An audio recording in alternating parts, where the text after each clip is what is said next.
Star Spangled Banner. This one is the most damning. The Public Works in a previous settlement in 2014, Mr. Armstrong said it couldn't be used tonight, which is incredible. Where did that come from? Andrew, you ready? I remember when that was done. I remember that in you exchange hear for me? getting the land. Is everybody in? You know, it was open We're space, all in. blah, blah, blah. That was part of the deal. He wouldn't do it. He wouldn't do it unless he could get. I think that topic gets the I don't mention the whole nitrogen loading thing. There's holes in there. There's a DPW. 100. Yeah, he doesn't have our stuff up there yet. I don't see the cheat sheet. Those two guys at Eichner and today. If you're talking, Brian, we can't hear you. Okay, can you hear me now? Yeah, a little bit better. All right. Are we ready? Yeah. Am I echoing? Scaring me. Could be better.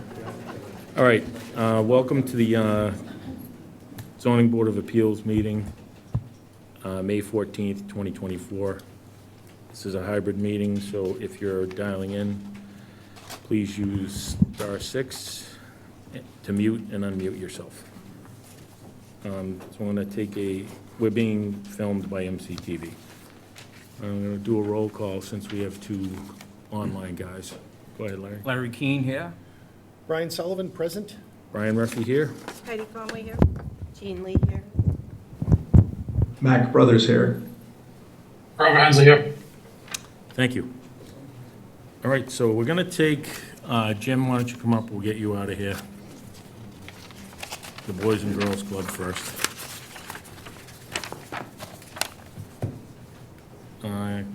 Go ahead, name and address for the record. Yes, we're looking Sorry, to Andrew. install two 12 by 16 pergolas on the pool deck at the Boys and Girls Club for the main purpose of extra shade for the kids who attend our summer camp and our other programs. Okay. Jim, can you just state your name for the record? Jim Bunnell, CEO of the Boys and Girls Club of Marshfield. And what's the address? 37 Proprietors Drive. And what is it specifically that you're seeking? A waiver to install two 12 by 16 pergola shade units for the pool deck at the Boys and Girls Club. Thank you.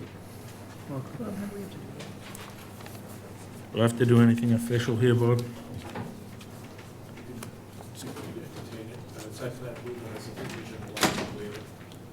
So site plan approval provision allowing the waiver.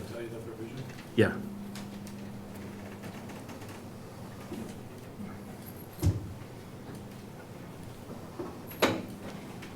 Brian, I don't know about the rest of the people on Zoom, but I can barely hear you, and I can hear only like half of the members. I don't know what's going on with the microphones. Can you hear this? Yes, that's a lot better. Can you hear me now? Okay, Yes. I'll bring it in tight. Echo. Yours isn't on. It's smartly off. Yours is smart. What are they made of, Jim? Just the record. I have the schematics here if you'd like to see them.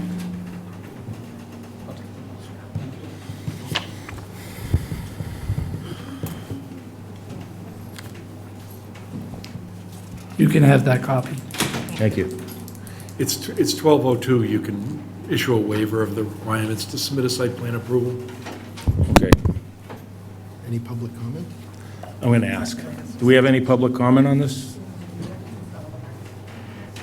No? Anyone online? Move to close. Second?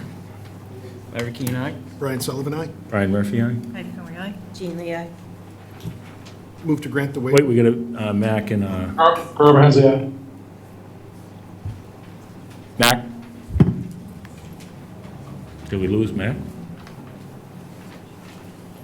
Yes, we lost Mac. Move to grant the waiver as requested. Second? Mac Brothers, aye. Larry Keane, aye. Brian Sullivan, aye. Brian Murphy, aye? Heidi Conway, aye. Jean Lee, aye. Herb Hensley, aye. Thank you. All set, Jim. Thank you. Thank you very much. All right, now we're going to go to the first item on the agenda. 2424, Michael Viviano. Is he or Oh, sorry, Mike, I skipped over one. 2423, Hale Brothers Construction.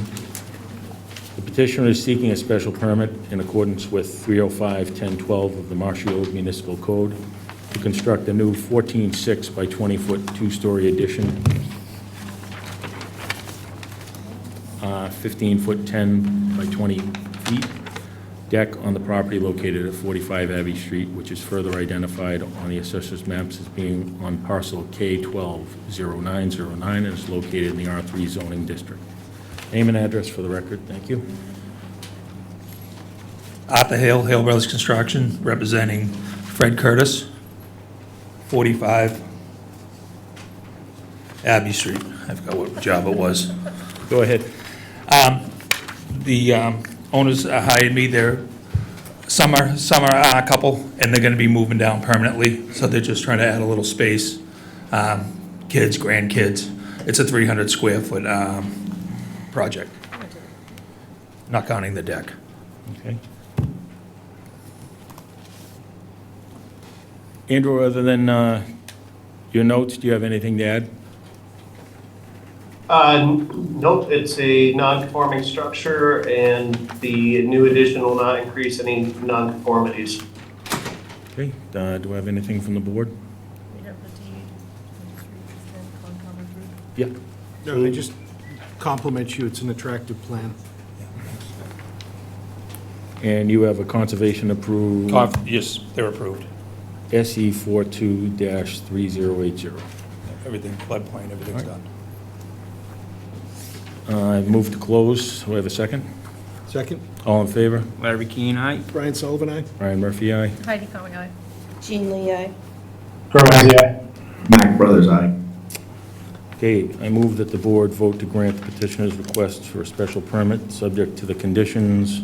This project will require a building permit, a certificate of occupancy, a final as-built site plan in compliance with the floodplain bylaw, based on the finding that the applicant's proposal to construct a new 14-foot 6 by 20-foot two-story addition and a 15-foot 10 by 20-foot deck on the property located at 45 Abbey Street, as shown on a set of floor and site plans by BF Architects dated 11/8/23, with last revision dated 2/16/24, 3 pages, and site plan 45 Abbey Street, Marshfield, Mass. By Merrill Engineers, and land surveyors dated 3/28/24, stamped by Dana Altabello, P.E., meets the special permit criteria of section 1012 of the bylaw. Do I have a second? Second.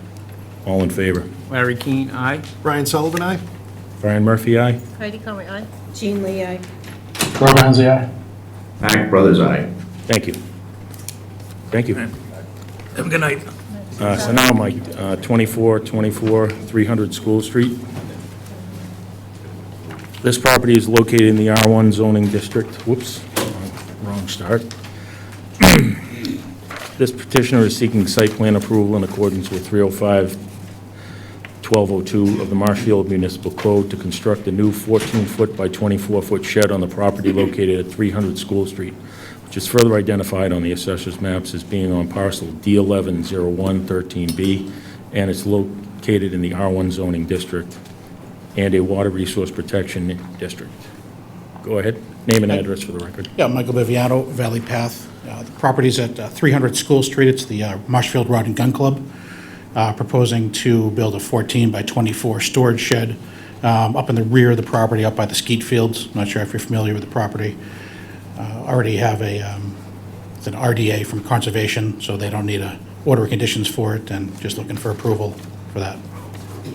Mike, how big's the property? Overall, Yeah, large. I'm not sure how big. well, it's bigger than an acre. Oh, It's huge. it's huge. Yeah. And this shed is not going to, the shed is not going to impact any setback requirements? No, it's not, no. It's down that long road. Yeah, it's in the middle of the property. It's pretty far away from any sidelines. Thank you. Yep. Anything else from the board? Anything from the audience on this?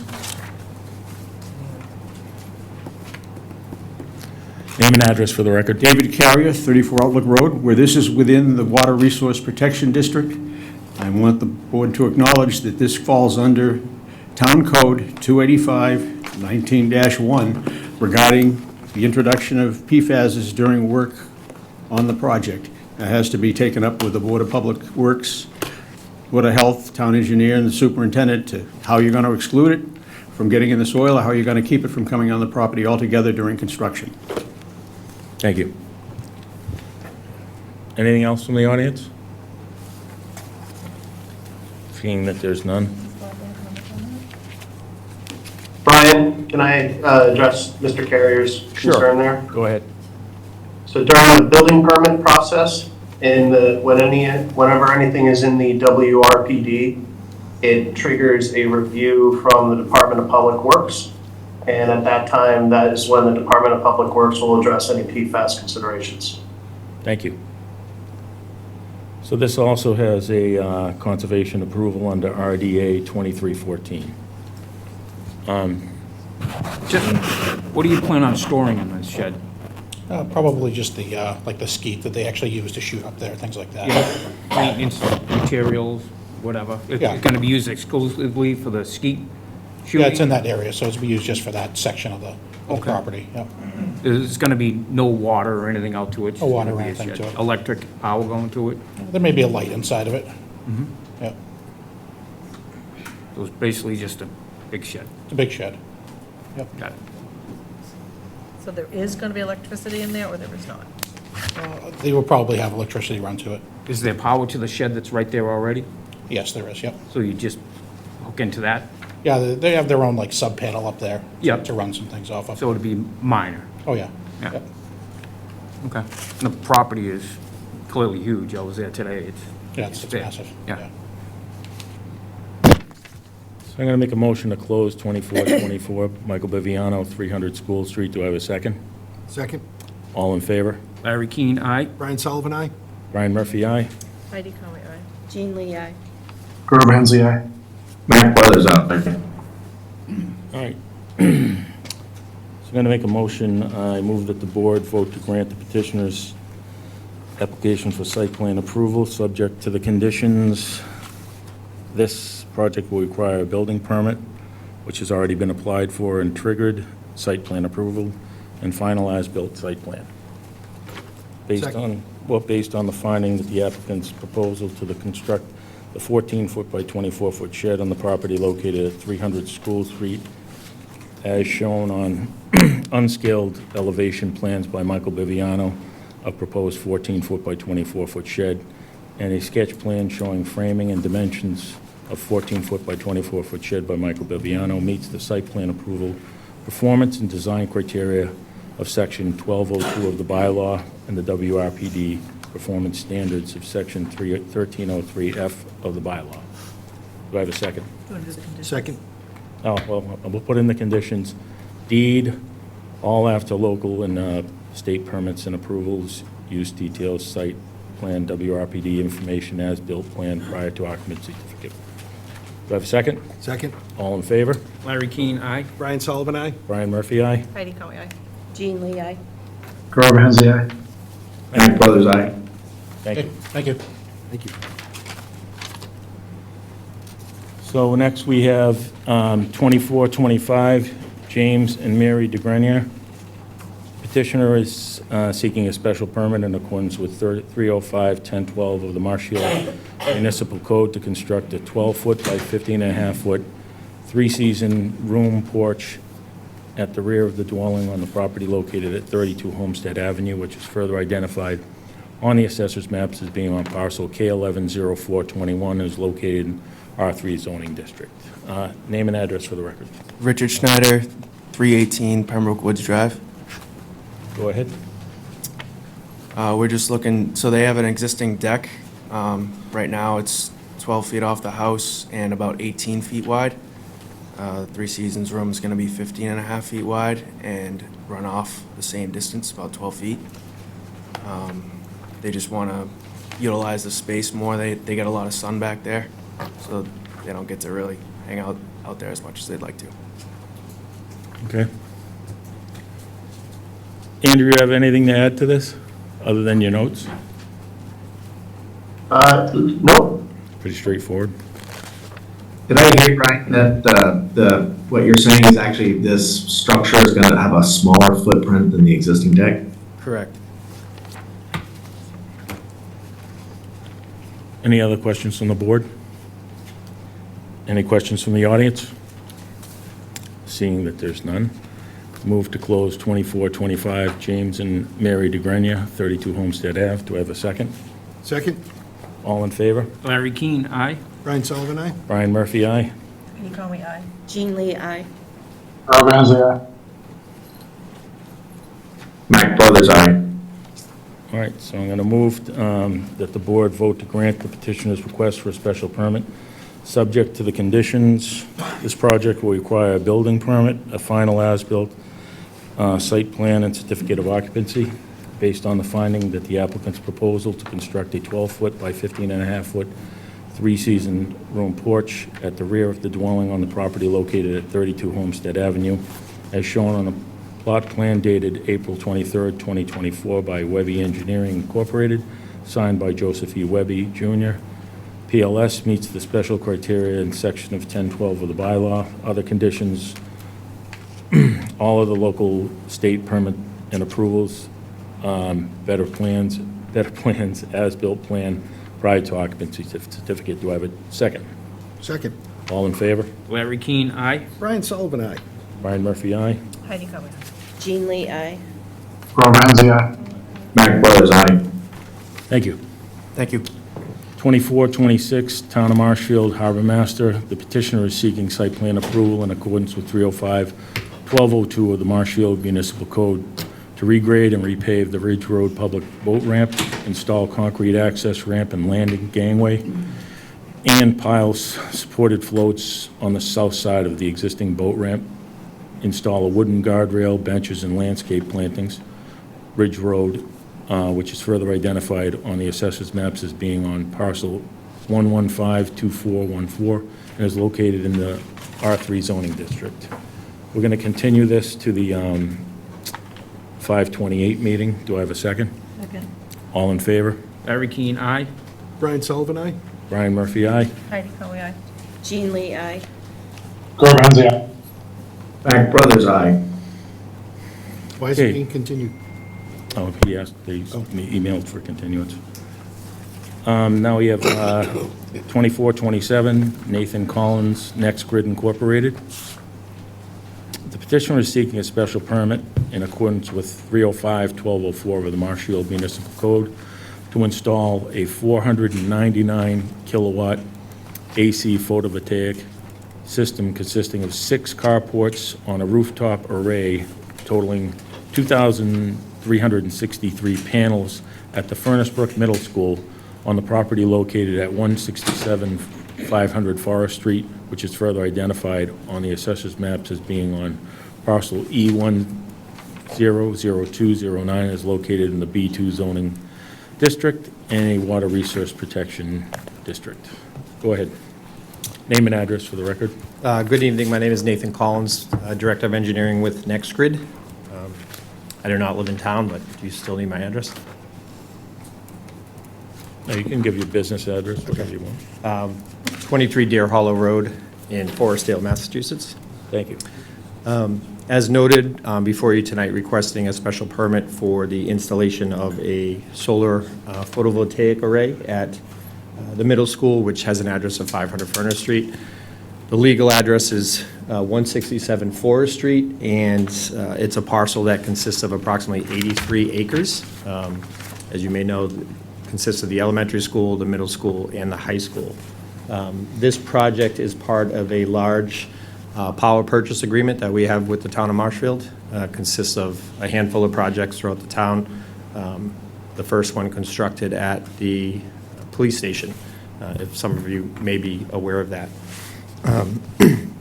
This project located in R1 district, and there is a water protection or water resource protection overlay district. The project as proposed consists of approximately 2,300 rooftop panels. Those will be a ballasted system directly placed on the rooftop, and then a separate 6 carport design, approximately just under 1,400 panels. The carports are made of steel and aluminum. They are designed and located so there'll be no impact to parking or access throughout the parking lot. They are constructed on concrete sonotube footings, so when exposed, the columns will have footings similar to the look of a light pole that you may see in a parking lot. Obviously, the system itself has no impact on town's resources, fire, water. The carport arrays as designed are also what we call an open canopy. There's no underlying roof decking, so water will flow vertically through the array, which will have no impact on the existing stormwater within the parking lot. And again, within this district, it is an allowable use through the issuance of a special permit. Brian, can I interject real quick? Absolutely. So, anything requiring a special permit in the WRPD, and this is listed as a special permit in the WRPD and special permit in the R1, the special permit granting authority is the planning board and not the zoning board. So this should be withdrawn and sent to the planning board, and so should the other request. Thank you. How did they get this far, that they're even here and? I was told to submit to this Like to board. know how that So, works. Bob, so would we withdraw both of these, the 24, 27, and 24, 28, to move to the planning board, right? That's what I put in my memo. Yeah, that's what I read. Okay. So we'll have, you'd like to withdraw without prejudice, I'm assuming? I would like to withdraw both applications without prejudice, yes. Thank you. I move the board accept the withdraw without prejudice for 24, 27, and 24, 28. Do I have a second? We'd have to open the other one Oh, first? okay, let's open That's 24. fine. I need you to withdraw, right? I can't hear what's going on. Brian is, you have to open the other We've one. we've opened the first one. You should open the second one. So, yeah, before you. 24, 28, 76 South River Street. But we've got to let them withdraw on the first one. All right, go ahead. We'll start with We'd like to 24, withdraw without 27, prejudice. 167 Forest. 167 Forest Street. We're going to withdraw without prejudice. Do I have a second? Second, All in favor? Larry Keane, aye. Brian Sullivan, aye? Brian Murphy, aye. Heidi Cohen, aye. Jean Lee, aye. Matt? Mac Brothers, aye. Now I'm going to open 24, 28, 76 South River Street. This property is located in the R1 zoning district. Addition of solar panels, blah, blah, blah. 305, 12B. Go ahead. Good evening. For the record, Nathan Collins, Director of Engineering with NextGrid. I would like to withdraw without prejudice our special permit application for the solar photovoltaic array at 76 South River Street. Thank you. Do I have a, I move that we vote to have him removed without prejudice. Do I have a second? Second, All in favor? Larry Keane, aye. Brian Sullivan, aye? Brian Murphy, aye. Heidi Cohen, aye. Jean Lee, aye. Mac Brothers, aye. Thank you. Thank you. All right, now we have 700 Plain Street. This property is located in the B2 district and the Water Resource Protection District. This is a permitted by right use of the B2 and WRPD. Oh, breathing the wrong thing again. Jesus. Donald Corey, the petitioner is seeking site plan approval in accordance with 305-1202 of the Marshfield Municipal Code for the placement of new accessory 10 by 12 bottle recycling machine on the outside of the existing building, conversion on the 2 standard parking spaces to handicap van accessible parking, extension on the existing sidewalk, and construction on new handicap ramp on the property located at 700 Plain Street, which is further identified on the assessor's maps as being on parcel D100114, and is located in the B2 zoning district and a water resource protection area. Go ahead. Good evening. Richard Savant with Stenbeck and Taylor, representing Mr. Corey. This is a project at Blanchard's Liquors at 700 Plain Street. Essentially, what the applicant is proposing is an outdoor bottle recycling machine to go in. Currently, the bottle recycling is done inside the building, and they're just trying to make it so you don't have to bring the stuff inside the store. They're going to make it a little outdoor building, 10 by 12. It's currently in a little grassed area of an island that's to the right side of the building. As he stated, we're going to be extending the concrete sidewalk to allow access to it through the sidewalk, and also we'll be converting 2 existing parking spaces into a handicap van space with a new ramp just to improve accessibility to the site. There will be a small tree, or a tree being removed, and will be replaced with a similar tree to the right side of the machine. As you stated, we're in the B2, we're in the WRPD. We still have, after the project's completed, we'll still have a 59.6 open space on the property. It's a 2.3 acre site. It's essentially what we're hoping to do, is just put the small building. Is it going to be lighting there? Yes, thank you, Heidi. There is a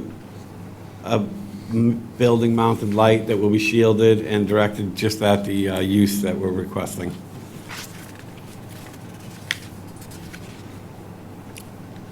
Anything from the board? No, this is always a clean, well-run location. Always Yeah. nice and clean on the main road. I've been there a few thousand times, and it's Good to know. it's always a well-maintained property. I'm sure that the landlord will continue to maintain it going forward. Anything to add, Andrew, other than your notes? No, they are, you know, I know they're going to lose 2 spaces there and convert it to an accessible space, but they still exceed the parking requirements for this use. Thank you. Anything from the audience on this? Where is David Carrier, 34 Outlook Road. Andrew's comment was earlier about the bylaw 285-19-1 was not complete, in my opinion, because the requirement for notice is to the superintendent of public works, the water division supervisor, the town engineer, planning board, and the board of health as to how you're going to manage keeping PFAS out when you do your construction work, maintenance work, or any other entity work. Thank you, Dave. And I read that directly From the bylaw. So I'm going to make a motion that we close 2429 Donald Corey, 700 Plain Street. Do I have a second? Second? All in favor? Larry Keane, aye. Brian Sullivan, aye? Brian Murphy, aye. Heidi Cohen, aye? Jean Lee, aye. So this is. Mac Brothers, aye. This is gonna go through the planning board, though. No.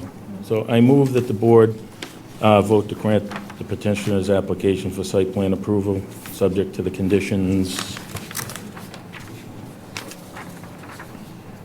Deed, all other local and state permits and approvals, use details, site plan, WRPD information as built prior to occupancy certificate.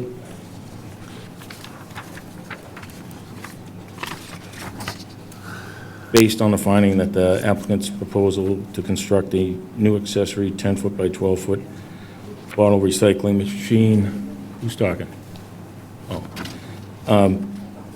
On the outside of the existing building, convert to 2 standard parking spaces to handicap van accessible parking, an extension of the existing sidewalk, and construction of the new handicap ramp and property located at 700 Plain Street, as shown on a progress set of plans by Rockwood Design Incorporated, dated 4/12/24. 2 pages showing elevation, site plan, proposed accessory building, Stenbeck and Taylor, dated April 2nd, 2024, stamped by Richard Savant, PLS, showing proposed accessory and site improvements, meet the site plan approval performance described criteria in section 1202 of the bylaw. and the WRPD performance standards of Section 13.03F bylaw. Do I have a second? Second. All in favor? Larry Keane, aye. Brian Sullivan, aye? Brian Murphy, aye. Heidi Conway, aye. Jean Lee, aye. Grover Hensley, aye. Mac Brothers, aye. Thank you. 2430, Jeffrey Ackland. The petitioner is seeking a special permit in accordance with 305-1012 of the Marshfield Municipal Code to construct an 18-foot by 32-foot addition with an 8-foot by 8-foot connector and associated porch decks on the right side of the existing dwelling and the property located at 9 Ocean Street, which is further identified on the assessor's map as being on parcel N090527. It's located in the R3 zoning district. Go ahead. Name and address for the record. Richard Savant, 844 Webster Street, Stenbeck and Taylor. This property at 9 Ocean Street, the homeowner is requesting, seeking a special permit for an addition to the existing home. As you can see on the plan, that they're proposing a 30 by 18 addition, rather large addition with a connection to the existing house.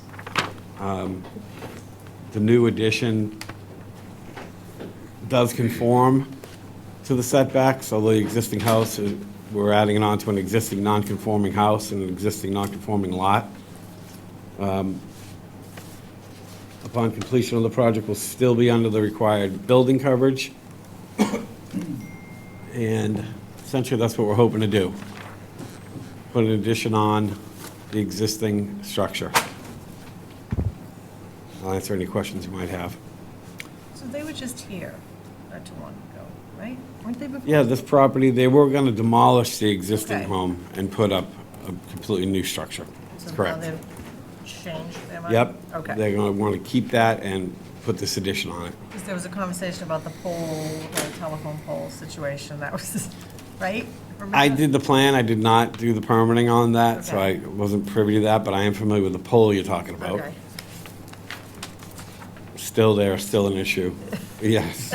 It's hard to. Yep, We remember it. yep. Wait the conversation. Any other comments from the board? Any comments from Is the this, audience? is this the one that had the shed that was too close to the property line? It does have a shed. It might have been. Is it too close to the property? It looks pretty far. I think it's in the middle of it. No, it's on the west. It's only 3.5 feet off the rear. It's proposed to be demolished. Yeah. So that's where their line ends there with that garden? Yes. There? Yep. Anything else from the audience? What? Seeing that there's none. And a move to close 2430 Jeffrey Ackland, 9 Ocean Street. Do I have a second? Second? All in favor? Larry Keane, aye. Brian Sullivan, aye? Brian Murphy, aye. Heidi Conway, aye. Jean Lee, aye. Grover Hensley, aye. Mac Brothers, aye.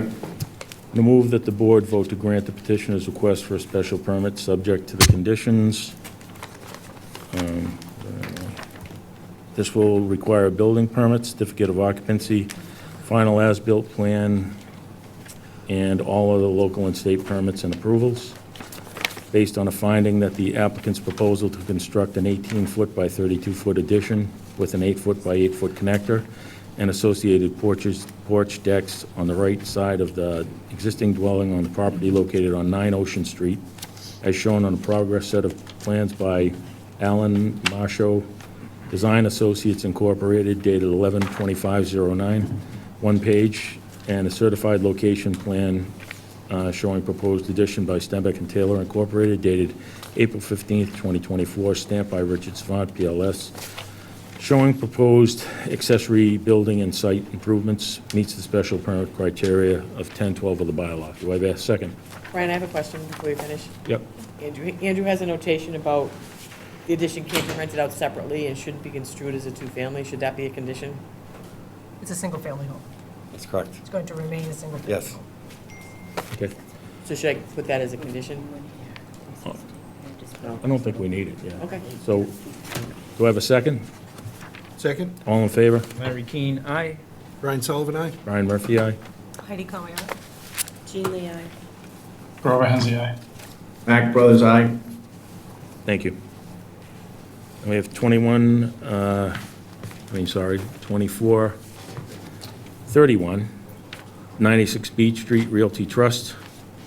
The petitioner is seeking a special permit in accordance with 305-1012 of the Marshfield Municipal Code to demolish the existing single-family home and construct a new 36-foot by 31-foot dwelling with a 14-foot by 31-foot attached garage, front porch, and access and egress.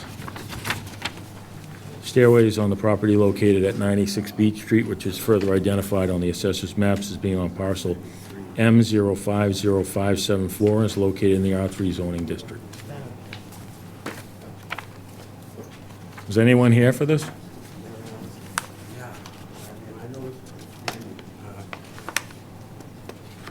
I didn't realize this was on. I don't believe that I did the application for this. I did prepare this plan. And I can, forgive. All right, so I'm sorry. There's two addresses that we have projects on Beach Street, and I confused them. Yes. This project we withdrew previously because they were going to lift the existing home and move it onto a new foundation. They're now, the design teams looked at the structure, and it's not suitable to be lifted and relocated on the lot, so they're just going, this new request is to demolish the existing house and just construct a new house on the new foundation. Okay. There's no new nonconformities being created by the request, or matching or exceeding the requirements. Rick, it looks as though the structure's being enlarged, The structure is being enlarged. so wouldn't it require a special permit for the inland water district? Inland wetland district, sorry. Yeah. Yes, So far, I have to continue this meeting. right. Yeah. So, I'm gonna, When's 93 Beach coming? Yeah, forgive me for being confused on that, it's 93 and 96. Yes, this is in the inland wetland district, so. Nancy, how much time will we need? He does not need a special permit for the inland wetlands district because there's a portion of the bylaw that says, without a special permit, a dwelling or buildings accessory to a dwelling at the time this bylaw becomes effective may be altered or enlarged, provided no other provisions of these bylaws are violated. So they don't need a special permit for the inland wetlands district because this house was built in 1900, so it was in existence by the time any zoning bylaws were adopted by the town of Marshfield. Okay. Yeah. Even though it's a raise and reconstructed on it? And it's not violating building coverage, open space, or further making it any more non-conforming.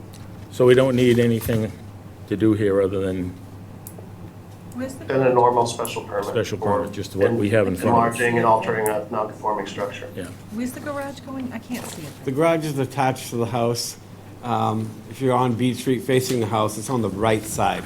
So currently, there's no garage there. Okay, right. And they're proposing to add a small garage.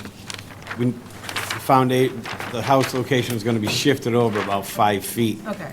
to accommodate this garage, but it does comply with the sideline setback. Okay. I'm glad this poor house has been beat up over the years. Yeah, they were going to try and lift it. There she is, and then the garage, so Poor she's thing. coming down, and Have to wing it. garage be on the right side where that rhododendron is. Okay. Yeah, I think we're all set. So Rick, do they have to elevate? Yes, they're gonna put it on a flood-compliant foundation, it'll have flood venting, it's been through conservation. It's gonna be several feet off the ground. Proposed floor elevation, I believe, is 13. They're in an AE10, I believe. So it's exceeds the requirement for the flood. Yes, it'd be up on a concrete foundation. Thank you. Thank you. Any other questions from the audience? Any questions from the board? No, they've already tried to restore the property, and that's not a option, so this is really the only option they have. It'd be nice to have Raise that the done, property. go down the end of the street. Yeah. All right, Rick, you'll be helping me on this. All right, so I move to close 96 Beach Street, 2431. Do I have a second? Second. All in favor? Larry Keane, aye. Brian Sullivan, aye? Brian Murphy, aye. You agree with the special? Heidi? It's Oh, I We're just still wanted to make doing sure. it. Oh, yeah, we're I still just want to doing make it. sure Bob agreed with the special. The permit regulars. following. Yep. Second, whatever you, what is it? Aye. Go Jean ahead. Lee, aye. Mac and, aye. yep. Mac Brothers, aye. All right, so I'm going to move that the board vote to grant. Just to let you know, Heidi, when you talk, I can't really hear you. Well, I was just mumbling because I forgot where I was at, so I'm sorry. I lost my train of No, thought. that's, in general, Okay, Mac. I'll in get better. general, it's just, somehow the audio cuts out, and it's. It's the really microphone's hard not to that hear. close to her. Okay, thank you. So I move. I think we also have a bandwidth issue. I move that the board vote to grant the petitioner's request for a special permit, subject to the conditions. Andrew, what kind of conditions do we have here? See them? Just all they need is the as-built. Building permit, certificate of occupancy, final as-built, and compliance with the floodplain bylaw. Okay, I got it right there for you. Okay, thank you. Based on a finding that the applicant's proposal to construct a 15-foot by 20-foot, am I reading the wrong one? That's the wrong one. It's a raise and reconstruct. Raise and reconstruct. To raise and reconstruct 96 Beach Street? 96 Beach Street, yep. In accordance with 305-1012 of the Marshfield Municipal Code, to raise and reconstruct a 36-foot by 31-foot dwelling with a 14-foot by 31-foot garage. Attached garage. Detached garage, that's it, yep. Attached garage, front porch, access, and egress. Stairways on the property located at 96 Beach Street, which is further identified. What do the plans say on there, Andrew? Who drew those? I know Rick drew the site plan. OCO architecture? Oxio Architects and plan dated by Rick Savant, Stenbeck and Taylor. You got the date, Rick? I don't even Can't see it. have this project with me tonight. Didn't know there was going to be. Andrew, do you have the date?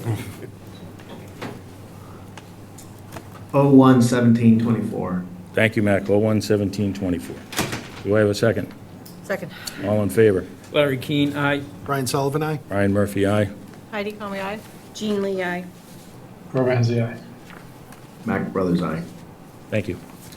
I have 2432 Ryan Robbins. Thank you for working Thanks, with Rick. me on that. Petitioner is seeking a special permit in accordance with 305-1012 of the Marshfield Municipal Code to construct a 16-foot by 12-foot, 8.5 second-floor addition on the property located at 141 Nantasket Street, which is further identified on the assessor's maps as being on parcel J100713, located in the R2 zoning district. Go ahead. Ryan Robbins, 141 Nantasket Street.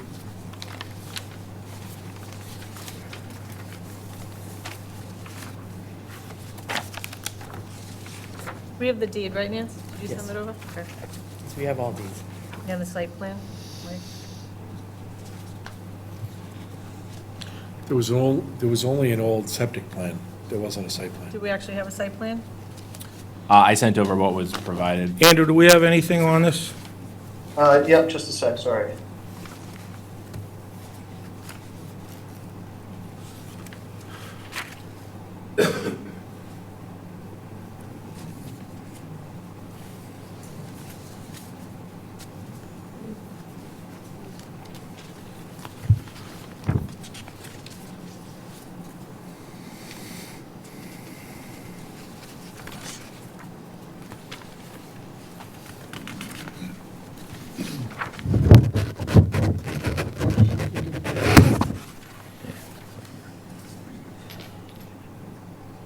Are we deferring this one too?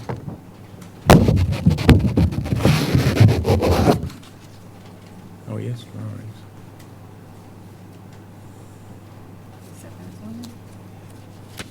Andrew, what's the date on the blueprint? 1971, I believe. And it's stamped by a professional land surveyor? Yes, Yeah. Thank you. Terry McGovern and Stembeck and Taylor. Bob, what? It was Terry Chase, I think it was 2001. It's 2001, I'm sorry, 2001. Is this acceptable? Are you okay with everything here, Andrew? Yeah, the footprint is not changing at all. Okay. So there's no change to the site or the building coverage or open space. They're just adding this, this addition right here, Yep. to the existing house. There's already a roof here and they're adding this. So it's basically just going above. And a little the bump existing out, room. you know, up here. As long as you're okay with it. Do we have anything further from the board? I have no questions. I'm good. Anything from the audience? All right, I'm going to move that we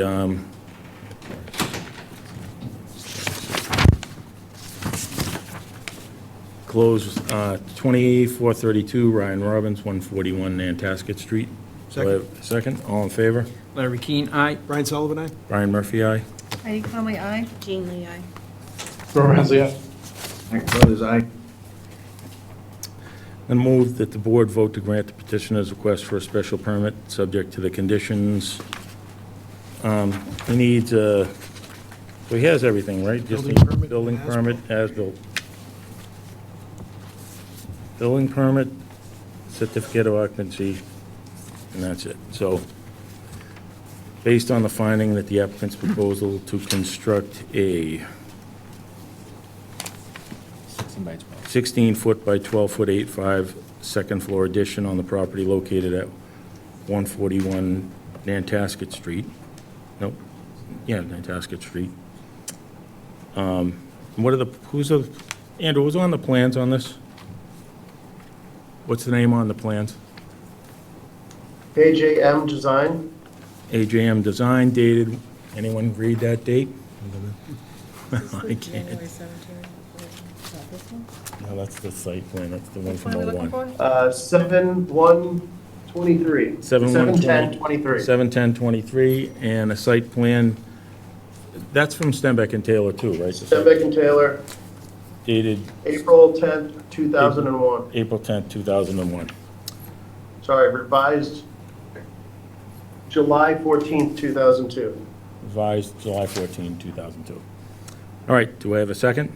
Second? All in favor? Larry Keane, aye. Brian Sullivan, aye? Brian Murphy, aye. Heidi Conley, aye. Jean Lee, aye. Mike Brothers, aye. Thank you. Thank you.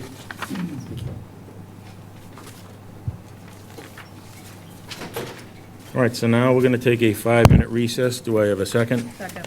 All in favor? Larry Keane, aye. Brian Sullivan, aye? Brian Murphy, aye. Heidi Oh. Conley, aye. Jean Lee, aye. We're done with it. Yeah, We'll add that to the record. Yeah. Thank you. Aye. Thanks, Mac. All right.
Yeah, how that got through here. Andrew, you up there yet?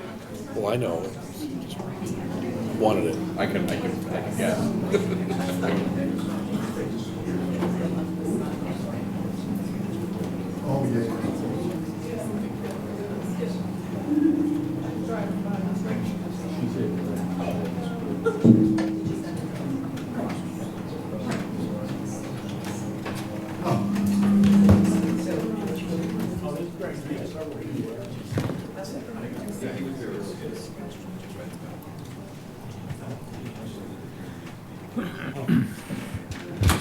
That would help.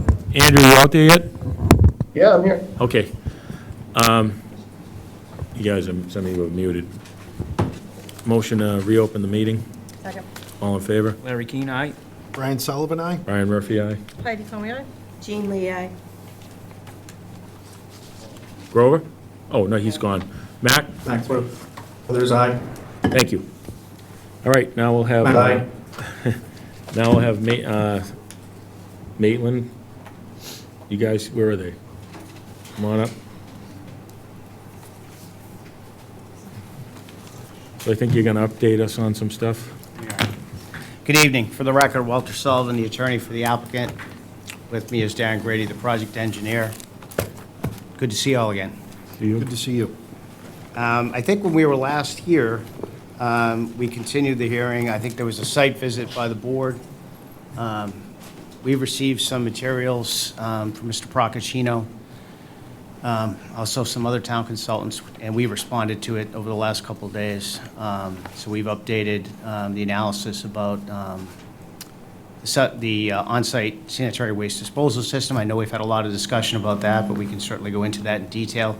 We have with us here tonight our hydrologist who submitted a report, Peter Dillon, and he could talk about his findings. He's from Geoscience. Whatever is the pleasure of the board. Okay. Ed, would you? Thank you, Mr. Chairman. For the record, I'm Ed Pesci of Pesci Engineering, the engineering consultant for the board reviewing the project with them. Mr. Chairman, I guess I would certainly recommend, since one of the major key issues is wastewater, there were two items, I think, of note that occurred since the last meeting. One, well, three items. One is that Environmental Partners has gotten closer to preparing their report, and some of their work was contained in the body of a letter from Superintendent of the Department of Public Works, Sean Patterson, to Gary Russell at the Marshfield Health Department. I guess pointing out some things that Environmental Partners, their subconsultant, had looked at, one of which was a discussion about the so-called nitrogen credit land, the 5 acres north of the site, and whether it was down gradient and could be used or should be used for nitrogen credit land in the overall nitrogen loading calculation. So I think that's what Geoscience's Peter Dillon's letter refers to, and I'd certainly like to hear his take on that, and I'd give you a follow-up that I did with our consultant, Ed Eichner, today, and consultants, I should say, plural, and Pat Brennan.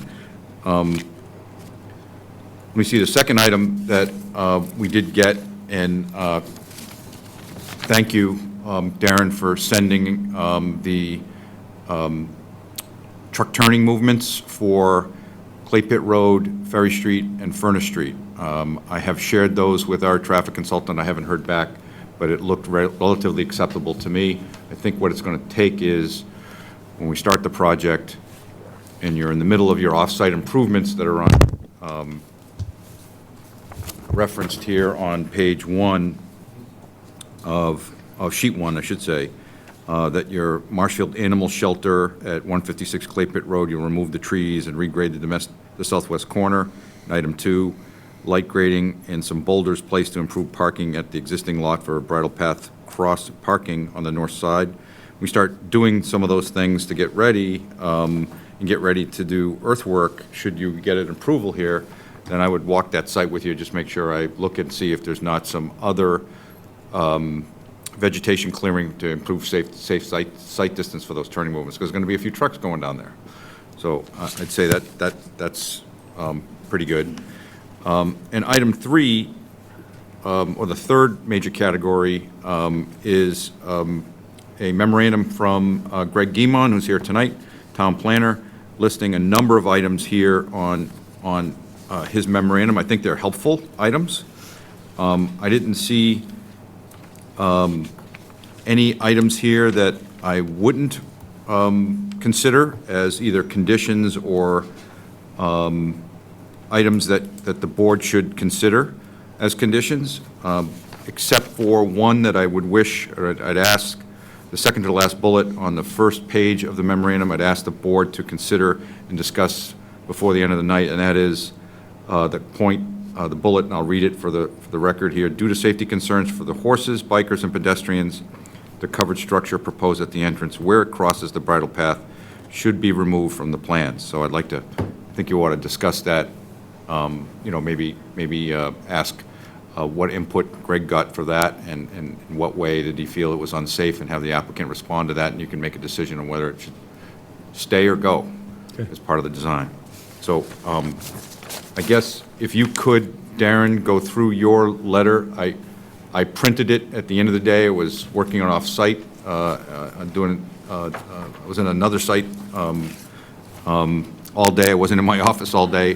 When I got back at 4 o'clock, I printed everything out, read it fast, and ran out the door. Sure. So if you could go through your list of items and things, and I know that there's a letter there also from Walter's office regarding PFAS. Good evening. My name is Darren Grady from Grady Consulting. The letter that was asked me to describe is dated May 13th, 2024, to the Marshfield Zoning Board. It has several attachments. One is a letter from Peter Dillon, hydrologist, dated May 13th, 2024, in support of the nitrogen loading calculations for the project. An email from Maureen Thomas, dated May 3rd, 2024, regarding information provided to environmental partners regarding the nitro systems provided for this project. A plan showing the proposed well field at Ferry Street, site number 2, well field capture zone, dated 2007. A plan, proposed well field at Ferry Street, site number 2, well field, Ferry. Hold on, Darren. Would you mind, Dave? Dave? Thank you. Go ahead. A plan, proposed well field at Ferry Street, site number 2, well field, Ferry number 1, Church Street, capture zone, dated January 2007. A mass balance analysis without credit land, dated May 13th, 2024. Email from Rod Procaccino to Gary Russell, dated April 30th, 2024, at 2:15 p.m. An email from Rod Procaccino to Gary Russell, dated April 30th, 2024, at 2:24 p.m.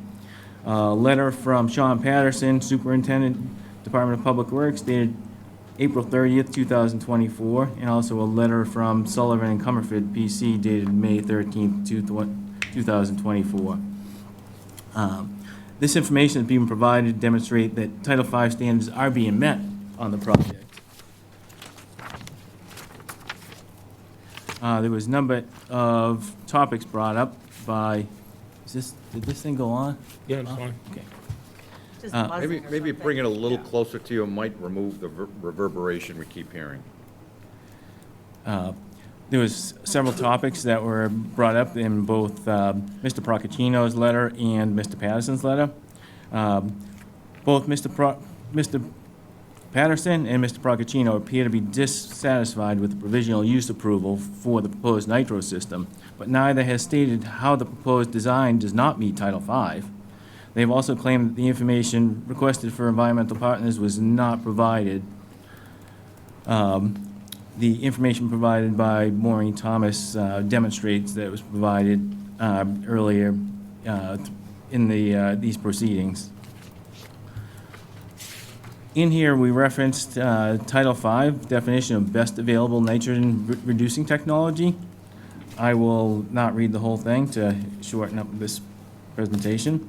I reiterated that the provisional permit is approved for 11 milligrams per liter and requires quarterly sampling and inspections. Clean 2 has provided data showing the average nitrogen concentration for the systems installed are below 10 milligrams per liter. Another topic was the down gradient credit land. Both Mr. Patterson and Mr. Procaccino have opined that the credit land is not down gradient from the facility. The plans Mr. Patterson has presented are incomplete since they do not show the groundwater contours for the entire 5-acre parcel. One of the plans is actually stamped draft.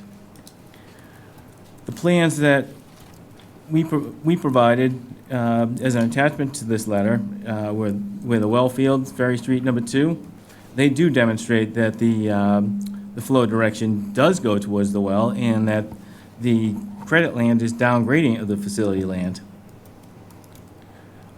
The mass balance calculations provided demonstrate that we are meeting Title V with less than 10 parts per million at the property line. We're actually well below it. We're 5.14 milligrams per liter without the credit land. The last topic is PFAS. Both Mr. Patterson and Mr. Procaccino opine that the proposed development has doubled the amount of wastewater and therefore has doubled the amount of PFAS. But there was no documentation provided that have actual findings and confirmation from experts. The letter from, there are no current regulations for limiting PFAS in wastewater. Also, the letter from Sullivan and Comerford state that the applicants are committed to make their best efforts to reduce PFAS on the project site. And basically, that's a summary of the letter. Okay. Could you just summarize the discussion of the best efforts for controlling PFAS? It's dated May 13th. Could you fix your microphone too? My microphone? No, his. Yeah. It's going crazy.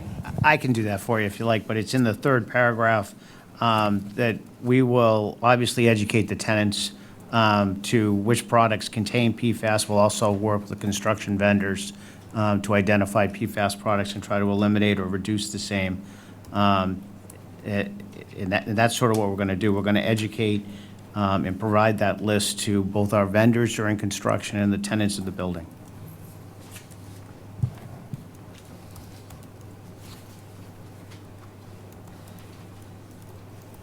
So since you've invited Peter Dillon to this wonderful meeting, could you ask Peter to represent what he's done, and let's talk about what's up gradient and down gradient, and I'll make my comments on that as well. We'd be happy to. Hi, Peter Dillon, 70 Summer Street, Norwell, and I'm a hydrogeologist, not a hydrologist. So what basically my letter says is that under some circumstances, and this is shown in the original Weston 1989 report, in some circumstances, probably when being pumped, there is flow to the east. There's not water going to the wells at that point. So basically, it's not in a Zone 2. Under Zone 2 conditions, when the wells are being pumped at their maximum rate and there is no recharge, the groundwater flow direction changes and goes to the wells, and that makes it in the Zone 2. The standard is Zone 2, not kinda. So that land is clearly down gradient. I don't know if we can get the 2007 drawing up there, but it clearly shows that the down gradient piece is really down gradient under Zone 2 conditions. So that's where the standard goes.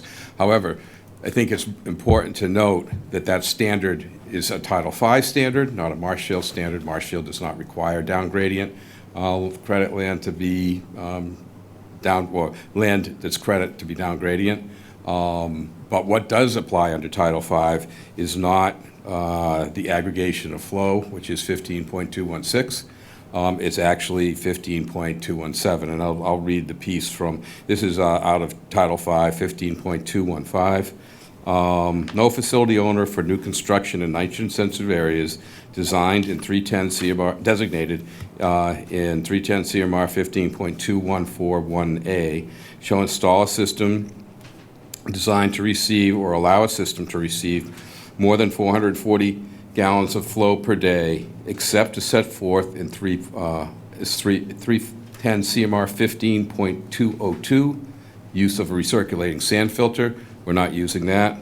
310 CMR 15.216, which is the aggregate flow, which everyone seems to be talking about. We're not using that. What we're using is, or 15.217, enhanced nitrogen removal. So under that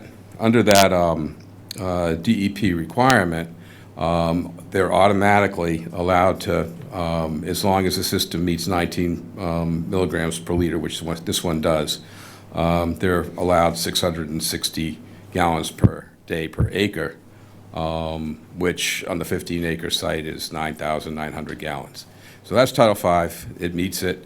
I also, I'm chasing down, the 660 is for 19 milligrams per liter. The gentleman that can tell me that how many gallons can go in the ground with 11 milligrams per liter is currently out on sick leave, so I'm supposedly back on the 25th. But it's obviously a higher number, but it doesn't matter because it meets it. So that's, again, that's the actual standard. Thank you. Yeah. You have any questions? Ed? So, Mr. Chairman and members of the board, this is very technical, so I apologize in advance, but can we go up to the drawing, Andrew, that you had showing, there you go. There you go. So, Andrew, maybe you can point to the gravel pit, the location, the general location, and if someone could just verify, yeah, so that's the general location of the site. And to the north, which is top of the page, is where the well fields are. And so, like it or not, this site is in the Zone 2, it's certainly in the Water Resource Protection District, Water Protection Overlay District, right? So, to the north is the alleged nitrogen credit land. So under pumping conditions, this is the worst-case pumping conditions that DEP requires modelers or groundwater conditions to do with no recharge, basically no rain for several months, worst-case conditions, where the entire worst-case zone of contribution to that public drinking water supply could exist. So this, under certain conditions, the groundwater flow is definitely going to the north. Under other conditions, it may be going to the east, as Peter had mentioned. So if that's the case, it's still water, it's still area of land with no wastewater in it, and it's still water that's in the zone of contribution of those drinking water wells. That land is between the project site and the wells. There's no getting around that. It's between the two. It's going to mix. It's in the capture zone of those wells. It's going to mix. So DEP is silent. The regulations are silent for when it's down gradient part of the time and not down gradient part of the time. In fact, the steady state map of groundwater conditions that was provided by the Bureau of Public Works was provided by Horsley and Witten, was from 2007, and it was under unknown pumping conditions. It wasn't said what the pumping conditions were. So, but it's definitely between, the credit land is definitely between our site and the wells. It's definitely in the capture zone where mixing will occur. In my opinion, as a result of all of these factors, it does qualify as nitrogen credit land. And because of the selected technology and the allowable nitrogen loading use calculation that DEP is using under provisional approval of 11 parts per million effluent performance. So it comes in at something like 60 or 70 parts per million, right, out of the house, out of domestic wastewater. Comes out of the treatment system, the nitrous treatment system, at 11 or less.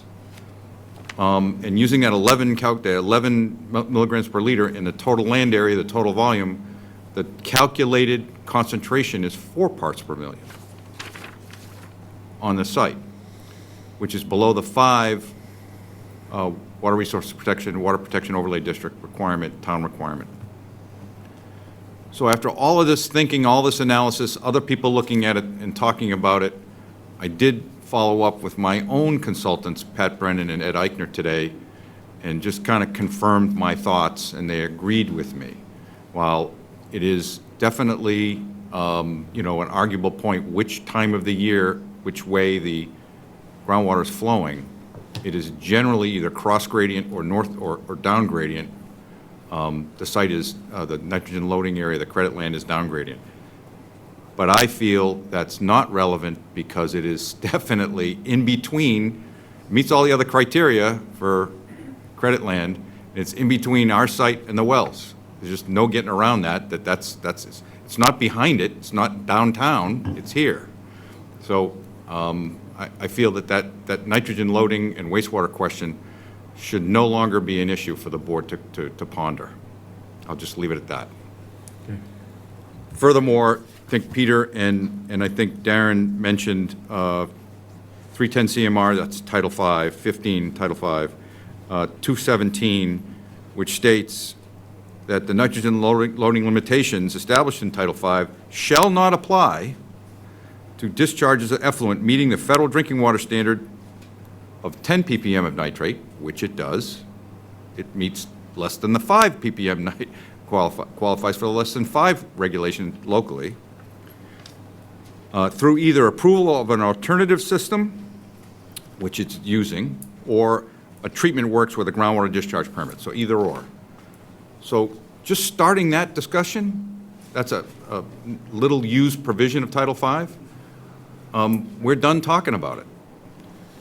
We're done talking about it as Title V applies. Now we add the concern that Marshfield's regulation is more conservative, not 10, which is the safe drinking water standard, the federal safe drinking water standard, 10 parts per million nitrate. We want it to be 5 ppm, and again, the nitrogen loading standard is for using an effluent concentration of the nitro system of 11 ppm. It is a 4 milligrams per liter nitrogen concentration modeled on the site as a result of this 88-bedroom system that's proposed.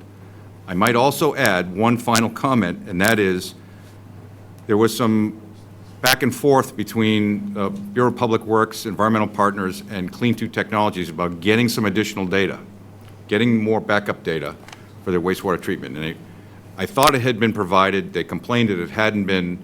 Rod Procaccino reached out to me, so I reached out directly to Clean 2 Technologies, John Smith and Maureen Thomas. I CC'd all of you, not you, Peter, but all of you on that correspondence, and they submitted to them the latest data from their Barnstable site of 13 residential treatment systems, nitro treatment system for residences, and the median treatment level, effluent treatment level is 2.9 ppm, not 11, 2.9. So I'm even more confident that what we're choosing for technology and the approach we're taking in calculating it is protective of the water quality here in town. Okay, Ed, just to recap, the state standard is 10, the Marshfield standard is 5, and this system, like a worst-case scenario, is 4 or below. Is the nitrogen loading calculation for the site is 4 or below. Thank you. Correct. And a similar system is 2.9. No, the system that they selected, the nitrogen loading standard is, the nitrogen loading calculation is 4 or below. It's 4 using 11 ppm effluent concentration, but their actual tested for the over a year of testing is 2.9, not 11, 2.9. 2 years ago, when DEP approved the provisional technology, they issued it saying you must meet, your goal is to meet 11 or better. And you must continue to improve your technology till you get to 11 or better. Well, they're past that.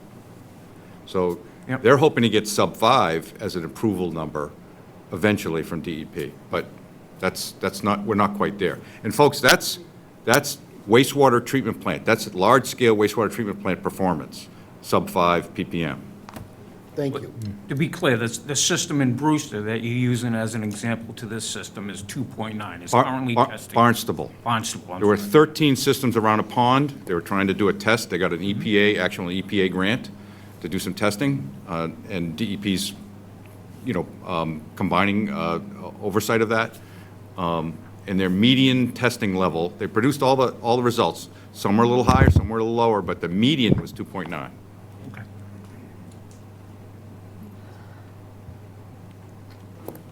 So can you address the PFAS situation, just to get it out there? So I'll, Thank you, Peter. Oh, sorry, thank you.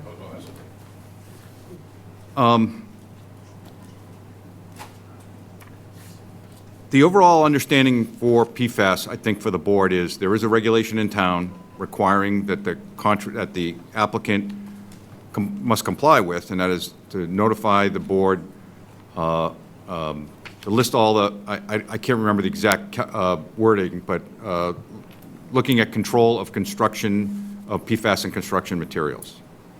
And to list all that, to list that information to comply with that. The letter we received today, in this general bylaw, chapter 285, section 19.1, discusses that it is overly, unduly burdensome, impractical due to the construction materials vendor's inability to provide such information. So if the regulation says you're going to notify us of what construction materials have PFAS, then they obviously have to get that from the manufacturer. Some manufacturers have that information. I fully believe that that will become more commonplace, right? But it hasn't really caught on to that effect yet.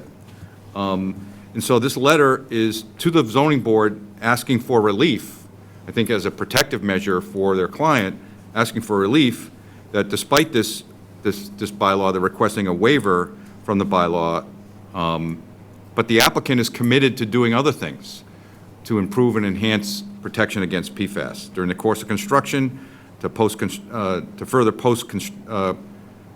post-construction while units are occupied. During construction, the applicant will make best efforts to coordinate with construction material suppliers, select materials in avoidance of PFAS.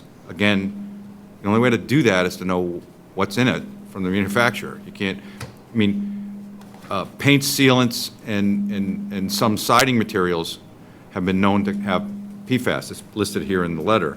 And they certainly will avoid that or find their, it's just like every other green product, right? Those companies are going out and saying, look, we're PFAS-free, okay? You know, we're gluten-free. We're gonna provide these new materials for you. So they're gonna provide, it'll become more commonplace to get that. And indeed, that's wonderful news to safeguard our drinking water supply. It's wonderful news. But it's not quite there yet. And so protect the client, I think they have correctly asked for relief from the zoning board from this part of the zoning bylaw, but also provided some mitigation in regard to that, regarding that during construction it's important to reduce and avoid PFAS as much as reasonably possible. I think they should provide us, I think one final step here is you could ask them to provide us a brochure that they would provide the public, both the construction contractors and the residents, about for PFAS awareness. Now, I went out of my way to look a little bit at what the EPA is doing, and DEP has a similar one, a PFAS fact sheet. You know, you may be aware that the feds came up with a final PFAS drinking water standard.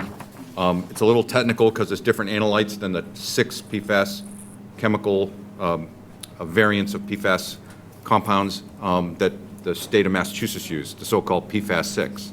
So it's a little bit different, but I think if we could ask them to provide some kind of brochure, that would at least provide documentation to the board that they will do their level best to do that, and I'll certainly, during the construction period, enforce that they do that as well. But I don't think there's no PFAS and wastewater standard that we can enforce. There's no other regulatory basis for the board to take any other further action. And I don't know if Attorney Galvin might want to opine on that as well. Bob? Yeah, what I would tell you regarding the PFAS situation is your board acts as if it were the Board of Public Works as it relates to this particular issue. And you can insist on it, or you can waive it in whole or in part. your board acts as the only permit granting authority for the town. And there is no other board, other than your board, that'll act, other than two exceptions. If there were a Conservation Commission issue, which I don't believe that there is, the Conservation Commission would continue to perform its duties as the local approving authority under the Wetlands Protection Act. And the Board of Health will have an obligation to perform its duties and responsibilities under Title V. But all of the local regulations are subject to waiver, and they're frequently the subject of a waiver, because the reason 40B exists is because local exclusionary practices had a disparate impact on affordable housing. So hence we have 40B. So I don't recall this coming up before when this property came We've up. never had PFAS. On this project, we never had PFAS. I mean, I tried the case. PFAS was not an issue in the prior version of the project. So is there something different that it is Well, coming up now? the only thing that that's it's- different is that, what? What was that? Let's just, everybody be respectful, because I'm literally just trying to find out information, because I don't know, so I just want to know. The only Did I thing miss that's it different last time? between now and when this project was before the board the last time is we have a new local bylaw that was authored by Mr. Carrier. Okay. And it's basically a notice provision and an encouragement to avoid materials that contain PFAS. And, you know, I don't think people even know all the things that PFAS is in. I know it's in Teflon on pans, I know it's in wastewater, I know it's in the liners of a water repellent jacket. It's in everything. And PFAS was not a contaminant of concern in public drinking water supplies back 10 years ago. You could ask some people, they understood what that was, but it was not. Any more than, you know, BPA plastic bottles were something we worried about back then until recently, or till 10 years ago. So it has become an emerging contaminant, and we're finding out that there are some issues with having PFAS in your blood and in other products. All the firefighters' turnout gear has PFAS in it. They've changed all that. Again, it became an emerging contaminant over the last 5 years of concern, and now the regulatory agencies have stepped in the last 2 years, state and federal, to create drinking water standards for both of them, for both federal and state. And those weren't in place when we did this We're last good time. now. We now have standards, correct. Okay, so And, another- and to just address the public, the general public may be listening to this, that your drinking water supply here in Marshfield is tested for PFAS. And nitrogen, for that matter. In fact, I found out that the Ferry Street wells, the two Ferry Street wells and the Church Street wells have almost no nitrogen in them. Two of them came up non-detect, so, and nitrate, so very high-quality water. Right, we know that. So I have just a quick question. So Environmental Partners is doing this is the $120,000 study? that Yes. We got $100,000 from the town at the town meeting, like this is the same?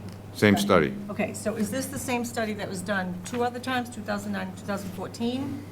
Just a different model that they're using? I just want to make sure I'm understanding it for the record, that we're just using a different model. And if we didn't collect new samples, is there a reason for that? Since we're concerned about this area, so why would new samples not be? So we discussed that briefly with environmental partners, Mr. Procaccino and others at a Zoom call, I don't know, 6 weeks ago, 5 weeks ago. And it was a cost savings measure not to take samples in the field, but to use existing data, to use so there are some assumptions based on that. And there'll be some assumptions based on PFAS concentration as well. So there's not a lot of, the actual drinking water standard they have, drinking water data they have, but what's in the groundwater underneath the site is an estimate, or could be in the site is an estimate. So they did take the previous data to consider it, now put it in a new model. We do not have their report, so I can't completely respond to that, but it's become pretty clear, and I'll just say it for the record, it's become pretty clear to me that as a result of their work, it was focusing on this project, and the ultimate water quality of the wells on Ferry Street and Church Street. So we're finding out that that there's a lot of great information out there, and it's great to be able to point to the things that you're doing to protect your water supply, but I don't think it's really going to give us, it certainly doesn't give me anything that I could make further recommendations to the board on. So, $120,000 just seems like astronomical amount of money for me. Is there any so the PFAS situation, just to 1 second get back to that, it's everywhere. So it's everywhere else in that area too, where there's homes as well. It's not just this property. Right. So it's every house, everywhere. If there's PFAS in wastewater, it's everybody's house. And this report. So wouldn't the whole point of this is to get samples from the actual, what we're doing right now? Would that not have I think that kind of money? I think it would definitely be more logical to spend additional funds or to somehow obtain samples to look at real life, real analysis. That would have been nice, good information for us to actually have, to be able to have something to go by, other than it's already been done 3 times. Nothing's saying that you cannot do this here. I hesitate And to... I'm saying, we haven't got the report, but Right. I agree with you, Heidi. I hesitate to say it's been done the same as the previous ones, because I don't have their report.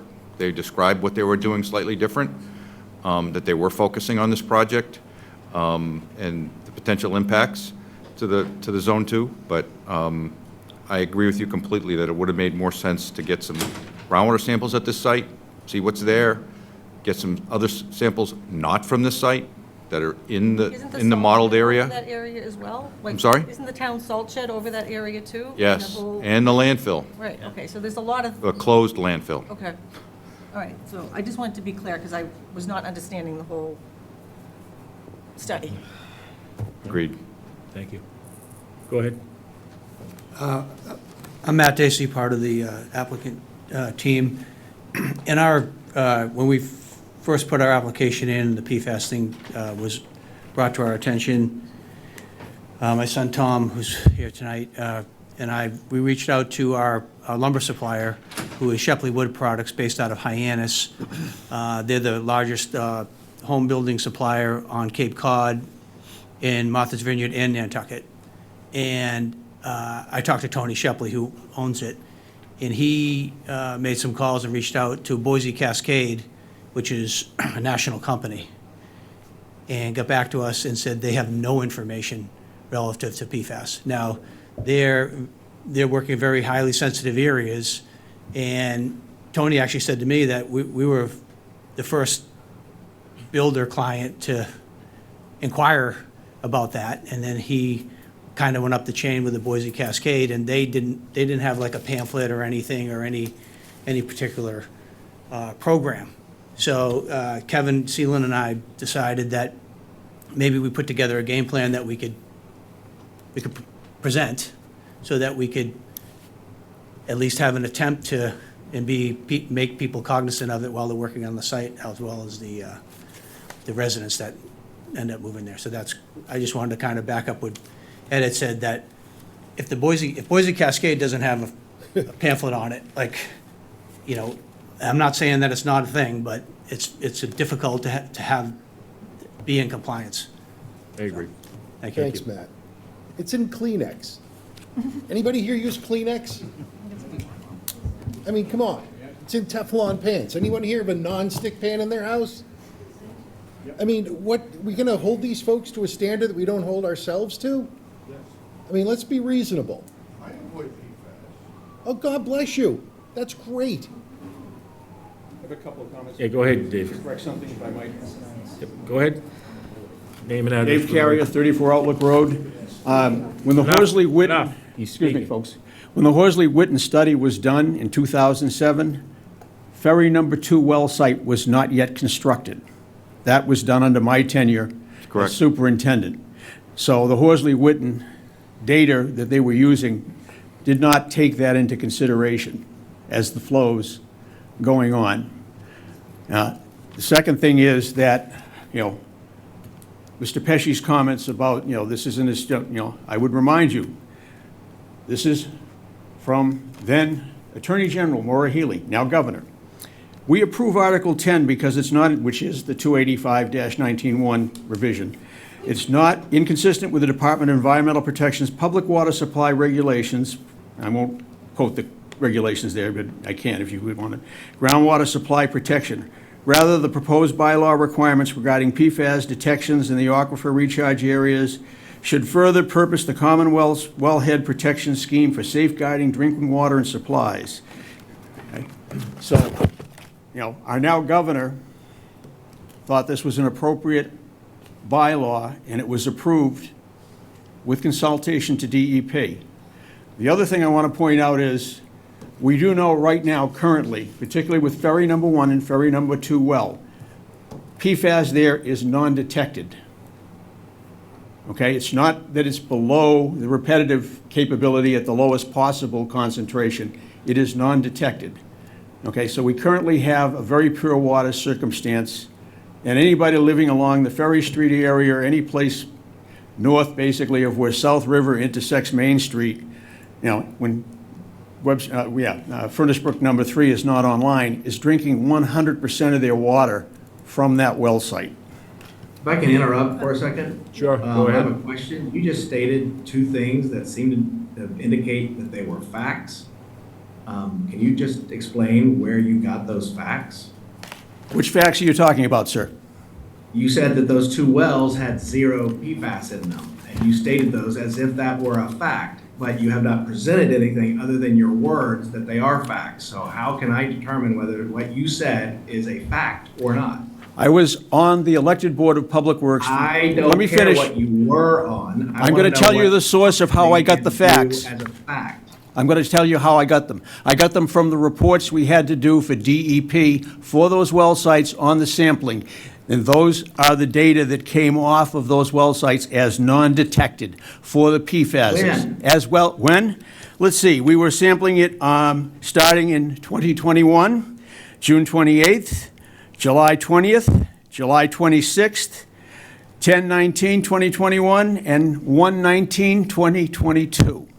Those are facts. And those copies That's are what available that is from the Board of what I was Public Works. asking for. I was asking for facts, not opinion. That was a fact. I'm reading from data from DEP that we submitted to DEP. I should rephrase that. Bob? So the letter that Mr. Carrier reads is actually written by an Assistant Attorney General, not Maura Healey herself. It's written because we submit all of our general and zoning bylaws to the Municipal Law Unit at the Attorney General's office for review and approval. And it's very customary for towns to adopt more stringent regulations in a whole variety of ways. Board of Health regulations, we adopt more stringent wastewater restrictions. We've done that with this PFAS regulation. I'm fairly sure that the Assistant Attorney General that was looking at this wasn't contemplating it being used to defeat an affordable housing project, but Mr. Carrier is right. It did meet with their approval, and therefore it was sustained. So the problem for us is, if I'm hearing what I've heard so far, is we don't care what's going into the ground from single-family residential properties or commercial properties that are in the Water Resource Protection District, but we're potentially being asked to, your board is being asked to consider whether it should not be allowed here at all. And I can tell you without a shadow of a doubt how the Housing Appeals Committee is going to view that. And it won't be favorable to us. And I've been saying that from day one. I went to a Board of Public Works meeting right at the beginning of this project, and I told the board members the very same thing. If you haven't been at the Housing Appeals Committee and saw how they handle local regulations that are being used to thwart affordable housing, it's usually not a good result for us. That doesn't mean never, but it's usually not a good result. Thank you. Go ahead, Joe. Joe Pasevich, Wilson Road.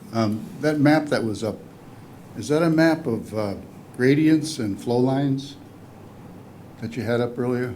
Is that gradients and flow lines? It's water table and flow lines. And what data is that based on?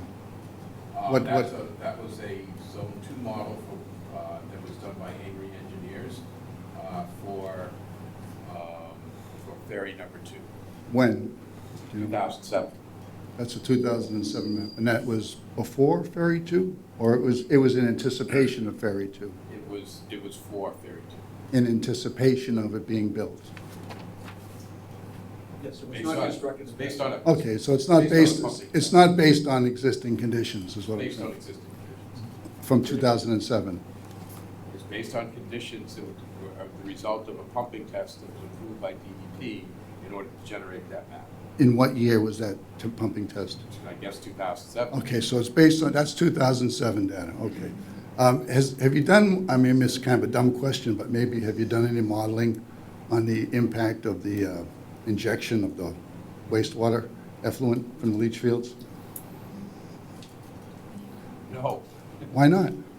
Because You You can. guys have to come through the board if you Oh, don't I'm mind. sorry, board. That's Well, I okay. mean, No, that's okay. board, I mean, you know, if they know how much water they're discharging, obviously they can model that, and they can determine if there's mounding, and mounding affects the direction of flow. Also, if you're looking at PFAS and nitrogen, I mean, what is the velocity on that map? I'd like to know. What velocities are shown on that map from the proposed development site in the direction, or anywhere? What, in general, in the general area of the development site, I'd like to know what velocities have been calculated using that data. Mr. Chair, do you want Mr.? How fast is the groundwater flowing? I can't tell you. Okay, so you don't know how fast the groundwater is flowing, therefore you don't know what the wastewater is going to do and how it's going to disperse, do you? It's not going to move in a narrow plume, it's probably going to cloud out, right? Especially under dry conditions. So these are all things you haven't determined, are you kidding? Thank you, Joe. Go ahead. John Romero, 508 Ferry Street. I got a couple things I just want to ask the zoning board. I sit here tonight, and I know emotions are flowing, and I know the consultant engineer, Pesci,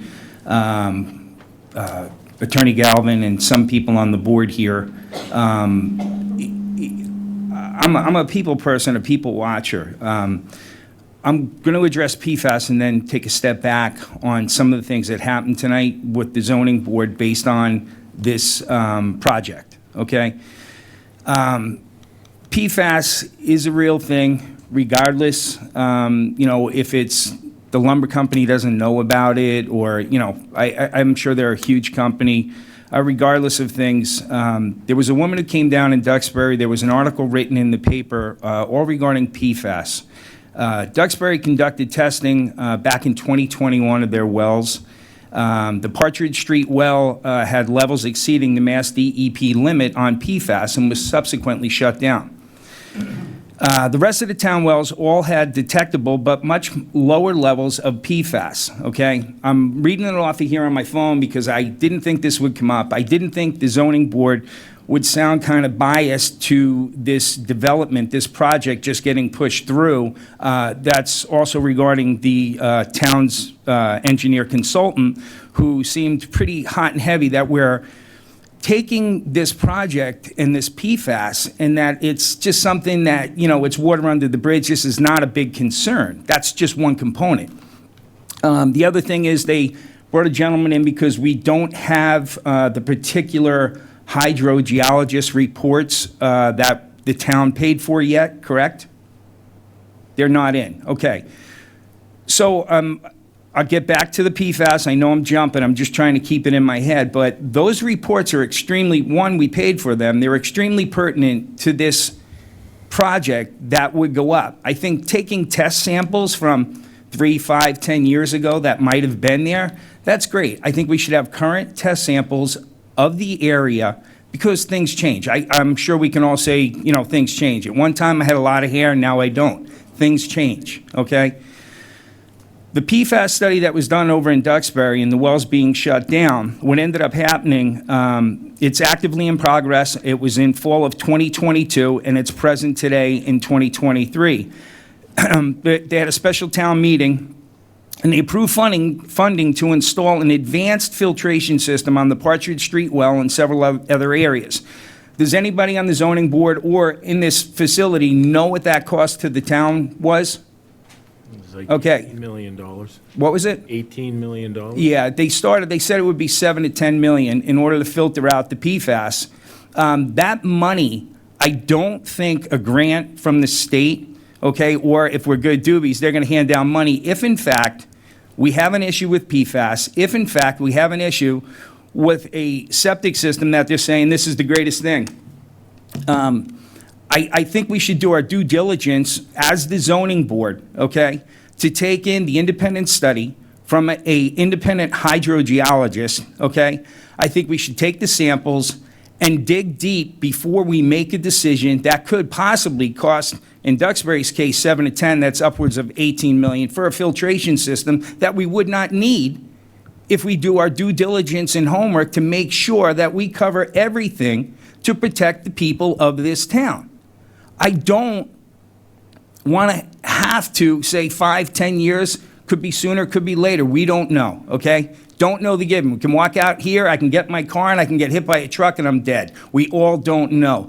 But if we do our due diligence and our homework and study this and make sure that we don't just fluff it through and become non-biased, and push for the betterment of the people of this community to make sure that we're protecting them. I understand HAC, HUD, 40B, affordable housing. The state says we must comply. What does that mean? We put handcuffs on and we just allow and not do our due diligence of making sure that we cover everything from A to Z. A to T, A to Q does not count. A to Z for the people of this town. I'm asking the zoning board to make sure that we take the independent hydrogeologist report into consideration. I understand it's not available at this moment. If that's the case, don't just say, well, you know what, we have another gentleman that they brought in who, you know, he said it's okay and the water's gonna flow this way and that way. We have some pertinent points here that I think we need to address and make sure before this gets closed out or approved, okay? The thing I'm getting at, and it really set me off that made me emotional, I'm a people person, I study people. I study words, when people say things and how their mannerisms are and how their demeanor is. So I'll say quiet. Granted, I'm emotional when I get up here because I think that we really, like I said again, due diligence to make sure that we do our homework on this. Not to beat up the engineer, Pesci, correct? Ed Pesci, yes. Ed Pesci, sir. When you were addressing Grady, you talked about when you start the project, your initial wording was when you start the project, as if it was a done, signed deal, okay? I clarified later, should it be approved? Correct, and you came back on it and said, should it be approved, okay? What I'm getting at is I think we should talk about this as if it gets approved, okay?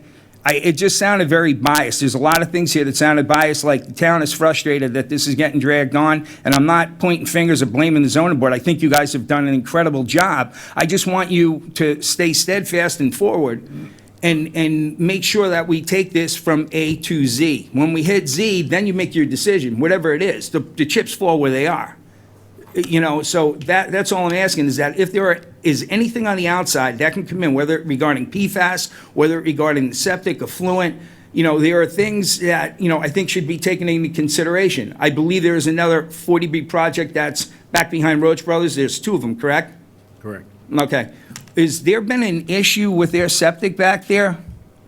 Does anybody know that there was any issue from management company that manages that? One's not built, so it would have to be the one that's built, which is the Madison. I have not. Oh, okay. So I think. Do you have some knowledge of something? I have heard that there is an issue. Yes, I can give you the exact knowledge, and I will detail it out once I get the particulars of whom said that. Yes, I heard it as a quote-unquote rumor, okay, that someone was up there doing work and there is an issue with the septic. Once I have all the facts, I will bring it to the board. I'm waiting on that. I was given that in short notice. But I'm just bringing it up, saying that there is something that I heard.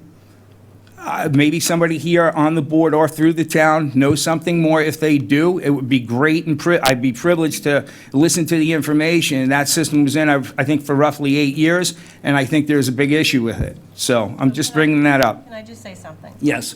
I understand everybody's concerned. So what we're doing here, it's still a fact-finding mission. Correct. No one has made any decisions. As a Yep. matter of fact, I voted no for the last 40B, because Yep. I didn't like the conditions. So I have no problem saying no if something doesn't work or it doesn't make any sense. But Yep. right now, we are still finding out information. So I'd like you to keep that in mind. Oh, I understand, 100%. Mr. Pesci is not biased against anything. He's here to give us information that he has. He doesn't tell us how to vote in any way, shape, or form. I said it when I started, I think we're all getting emotional on this. It's been a long project, and I understand that. I just want you to be clear, we're still finding out information. Okay. Okay? I just want you to Yep. rest easy. We are looking into everything we possibly can. But I do have a question, like, why are you thinking, or anybody else, I'm not addressing you because you're at the speaker. Yeah, but yeah. that this development is going to have more PFAS than any place else around? I don't I'm not saying it is. I've never jumped on saying that there's going to be more PFAS in this development than there is any other development. I'm just bringing up facts that Duxbury had an issue with their wells with PFAS, okay?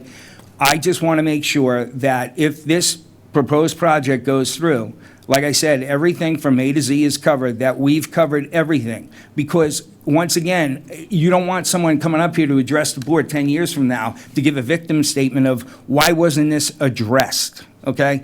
That's all I'm just... So you know, John, they Yeah. gave us, the applicant gave us a 45-day extension because environmental partners, who the DPW hired, Yep. told us that would be more than enough time to get the information to us that we need to disseminate Yep. to decide if it does anything. Yep. So they did give us, they extended 45 days, and that's the reason we're going on, because we're waiting for the rest of the information to come in from environmental partners. Yeah, if they're, all I'm saying is if they don't make, they gave an extra 45 days, or it was 45 days from previously? No, they extended to the... Extended. of this meeting, which should have been done by, when did we have to be done, Nancy? Yesterday. So they extended 45. 45 from yesterday onwards. And that should be hopefully comparable time to get that We were told from information. environmental partners that would be, they said we only needed 30 days. They gave us 45. Okay, excellent. I just want to make sure we're covering it from A to Z. Well, waiting for the information, they gave, actually, that letter from Sean Patterson is kind of a breakdown of where they're at right now. We just don't have all the information correctly. And I would ask, Ed, is there anything, I know what happened in Duxbury personally, but is there any way to filter PFAS of anything that we have right now? So there are some communities in Massachusetts that have PFAS in their drinking water. Wherever there was a firefighter training area at an airport, near an airport, or a regional firefighter training area, use surfactants and other things to fight the fire. And that's got into the drinking water supply, and they use a number of treatment systems. It's primarily activated carbon driven, but with some other filtering. So I know for sure the town of Barnstable, one of their public drinking water wells has an issue, and they're treating it with activated carbon. So it is extremely difficult to treat, and they got to make sure they design it correctly and properly. But yes, there is a treatment. It sounds like the Duxbury site is doing, Duxbury sites or whatever are doing exactly that. Building a treatment plant to handle that, so that you have pure, ultra purified water now, but purified water on the other side, and safe water. Now, real quick, this PFAS, it's in solids and it's in liquids, correct? Everything. It's in everything. It's, So how would a it's solid... in a lot of different things, yes. How would a solid transfer into the water? It would have to in break a down, construction it would have to break down and then be subject to dissolving in the ground, in the rainfall, and eventually get into the sediments of the soil, and then continue to act as a source of groundwater contamination. So that's how allegedly it would happen. Just like having waste in a landfill, creating a source of contamination in groundwater. So, we're looking at, public health officials everywhere are looking at PFAS in general across the board, not just from drinking water ingestion into your body, but also all the products we just talked about, exposure to clothing, protective gear, cookware. 3 years ago, when I really found out about this in a strong way, I got rid of all the Teflon, bought stainless steel cookware for my house. So, anyway, that's just my 2 cents on I it. agree.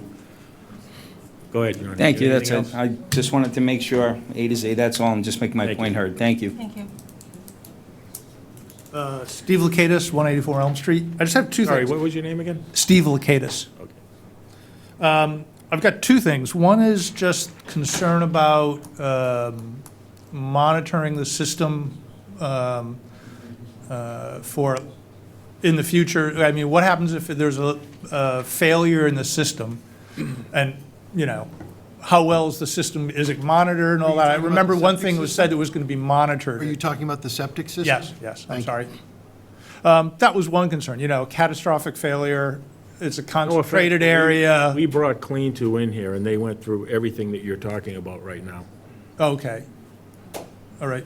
so. And then the other one was the, do you know what the cost, well, you had talked about a live or a actual water test of the property was not done for cost-effective reasons. Do you know what the cost of that would have been? What are you talking about? Approximately? The live water test? You mean current water test? Yeah. That wasn't done by us, that's done by the DPW. Oh, okay. Board of Public Works is the one that conducted that study, not us. Right, but weren't you saying that you? I said presumably for cost savings. I have no idea what the cost Oh. would be. Okay, So it's not our test, it's not our study. all right. It's not. So a live test Not hasn't the been study directed by the zoning board, so it was Yeah, a that's- Bureau of Public Works, right. Environmental Partners is doing that for the Board of Public Works. Mary Taylor, Grove Street. Heidi, it isn't just this project with PFAS.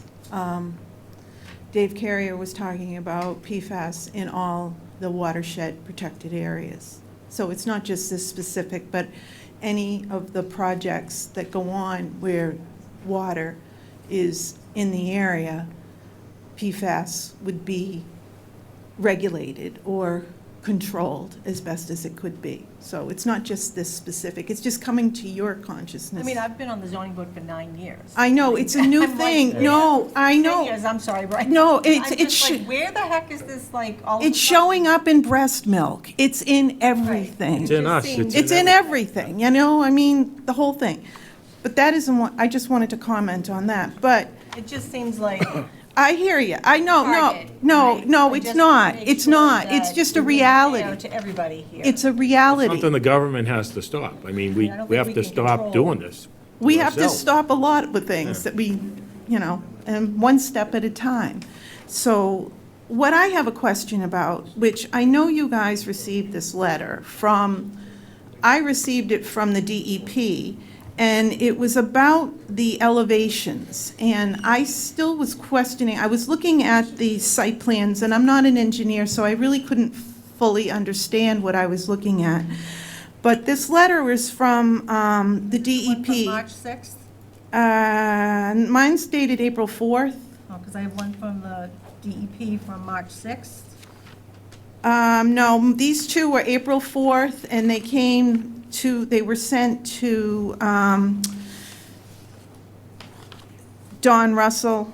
He's the Board of Health. And then I understood. Gary Russell? Excuse me, yes. Yeah. Yes. And I understood from Nancy that you had already previously received copies of this, because I sent this to her for you, and she said you'd already received it from the Board of Health.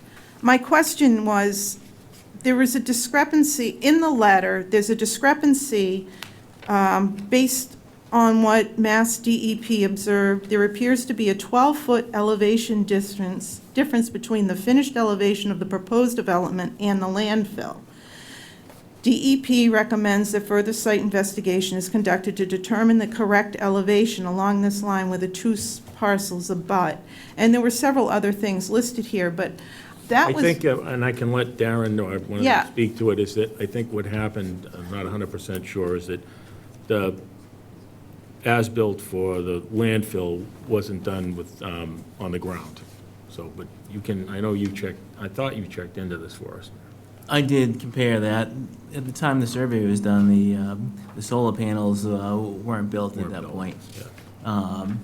We've gone one step further. We've done a drone survey over there just to check, but we haven't had the data processed yet. So I was gonna do that, but I saw no discrepancy. I walked up and down those slopes back when the survey was done, and like the coverage of the survey is very good. I went back and checked that. So the topo is correct? I believe so, and I'm getting further information on it. So we're waiting for that information. More information coming? Well, they've done a topography land survey out there, and it seems to be correct, what we have. Which is, From- they which thought- elevation is that? There was a difference in elevations in what DEP had and what was showing on their plan. And you're saying that there is not? Saying that the survey that I have is That correct. he has is correct. Is correct. Yeah. So you do have the data? It's in the plan that we have. Right, but Mr. Grady was just saying to you that he had a drone and you were waiting for more data. Am I confused? So we did fly a drone survey just to double check. I don't have the data for the She drone doesn't have survey. it. But it's forthcoming. But I'm sure it's going to provide that my survey is correct. Okay. The other question I had was you, 1 second. So do we know when that will be coming in, just to put it on our list of things that we're awaiting? thank you. I think it's 2 weeks out. And it was my understanding that the board was going to walk over the property? We did. Okay. And the other letter that went to Mr. Russell was about the solid waste materials on the property, and I was wondering what your thoughts were and what the plans were to clean up the property through the process of preparing the site for building. I mean, what's going to happen to that property? Is it, So Ed, do you want to talk about that? Because we did talk about that at the On the site. site visit as well.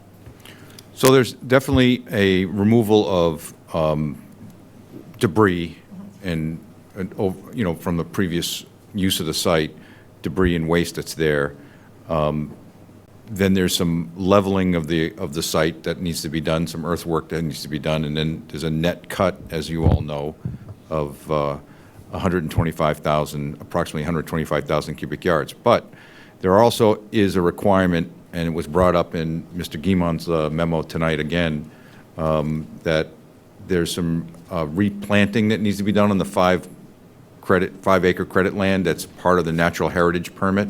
So the Massachusetts Natural Heritage Program runs and provides, under the Division of Fisheries and Wildlife, provided a permit for the site because it's in an endangered species habitat, in a priority habitat area. And that, in there are a number of provisions for replanting and revegetating the bare areas in that 5-acre site. I just don't recall all the specifics, but should this project move forward, that would be something that we would monitor during construction. So wasn't there an email that I read somewhere that addressed all that? From Mr. Seelan possibly, or from Walter that we got, that addressed Like what the they're- cleanup, what they're going to do and what have you? I thought that came up. I don't recall specifics of that, but that's entirely possible, Heidi. I don't remember. So many emails, but I do believe that it was something that was addressed, and they have a game plan. for all right, some of the material that is there was brought in and dumped, and we were discussing tests, is there any way this property could be tested for contaminants? Because, I mean, you guys walked it, you saw what's there. And there's been iterations of debris over the decades that Mr. Armstrong's owned the property. And it seems like some due diligence would be wise by the developers to test that area to be sure that they're not dealing with some contaminants. Do you have some information that you need to share with us that's factual, that can say? I there have is just, something there? I have the previous reports that I've made to the town on the debris on the property and the trash and the materials that were removed. The only successful response I got from the town of Marshfield was a cease and desist order for sand removal after I photographed a sand removal truck crossing town lines and pulling off the property, then crossing town lines. That was the only success I've ever heard from anything. I have filed 3 different reports over the decades of trash and complaint. And there was storage of materials on that property. And as recently as August of last year, 5 fiberglass boats were crushed on the property and removed. Those were visible from satellite photos. So as far as proof, I've just been a witness. So, Andrew, do you have the DEP letter that, I think it's, Nancy, is it the? It's in the file. Is it the March 6th letter? No, I believe it before. Is it before? So, do we have a copy of that everybody can see, that can be on the website to see that, because this is the information that you requested something, and then I noticed that it came before our last meeting, but I didn't get you didn't bring it to us then. So I was kind of like, what is that about? We got it after the fact, so I'm just want to make sure that everybody can see that the DEP did not say that there's anything that says we can't, this should not be happening. There's nothing in there that kind of. No, the DEP just, the letter from the DEP to the town of Marshfield via the Board of Health Did not. didn't say anything. It was, it says they conducted a site visit to the landfill on March 12th, based on the observation of the abutting parcel, which is this parcel. There appears to be scattered solid waste materials accumulation at the site of the proposed project, stumps, household items, tires. Sorry, I do remember that. So Yeah, to comply with waste regulations. How they're going to get rid of all that stuff. So this was, we did get an email. It was through, we got it through, I believe, the Board of Health sent it to us, or Yeah, but from, it was like, so we got it after the fact. It was, Mr. Seelan had sent us through his group information on how they were going to remove whatever they were going to remove. Can I just clarify? Yep. I meant that Yes. we got the DEP letter from. Oh, so it was the March 6th, but we got it No, after the it fact. was in April, but Okay. I didn't get it. So I just want to make sure that's in the record, that people can go online and read what the response was from the DEP as well. Okay. Thank you. Thank you. Could I just help clarify, question for you? Did you, I know this is done 10 years ago, but I don't know if there's an updated one. Did we ever do a Phase 1 environmental site assessment? I was just asking about that too. I don't have the answer. Okay, I We'll certainly, research that, I don't recall. I gotta believe it was done 10 years ago, but I know we talked about it back then, but that would be a typical documentation that you would want to have, and I think certainly that Mr. Seelan would want to have done before he starts construction, to have some documentation about that. So I would certainly want to have you do that, and I would recommend the board, if we can't get it that fast, fast enough, provide that as a condition. That sounds good. Thank you. Go ahead, Joe. Joe Pasevich, Wilson Road. Just offering a little feedback to what the question a board member raised, which was, how is this any different from all the other houses in Marshfield that generate gray water, wastewater Any other containing PFAS? I said, well, this is concentrated. You have 56 inputs, basically, into a small area, whereas individual houses in there, except in a few exceptions, are very widely scattered. And we don't know where their leach fields are or how much water they're producing. So, and there's also a lot of, because they are so far scattered about, there's a lot more dilution and mixing going on from surrounding groundwater in addition to precip, leaching in through the soil. So that's how it's different. That's one way to look at it. And again, I want to emphasize the fact that we're dealing with old data here, and we're not dealing with the impacts from the input of 10,000 gallons per day, in addition to runoff from roofs and paved surfaces, which can all have a direct impact on flow lines and groundwater contours. And that apparently hasn't been addressed. In addition to the alteration of the topography, how is that also going to affect the regime, the groundwater regime, and the flow lines and the velocities? So that's the point I was trying to make. But again, I don't think anybody's looked in the neighborhood at maybe who's installed groundwater groundwater wells since 2007. Another factor that could impact the flow regime. And other development. I don't think there's been a lot of new development in that area, so I don't think you've seen a lot of new septic systems. But these are all factors. This is current data that's not being considered. Thank you, Joe. Thank you. Go ahead. Laura Olson, Ferry Street.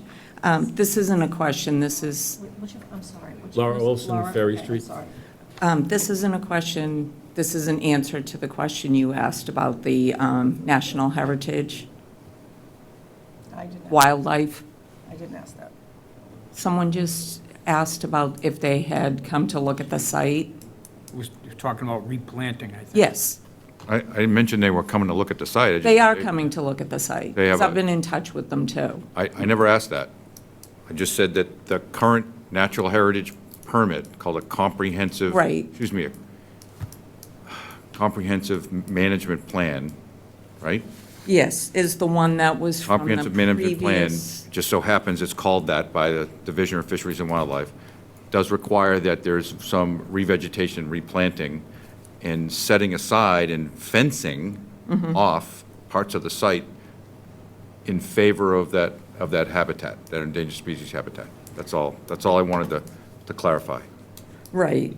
If they're coming to visit, I don't doubt it, but they'll be coming to visit again if the work proceeds. Well, they did say that they had not received the application for that permit yet. No, it was already existing. Permit's already been issued.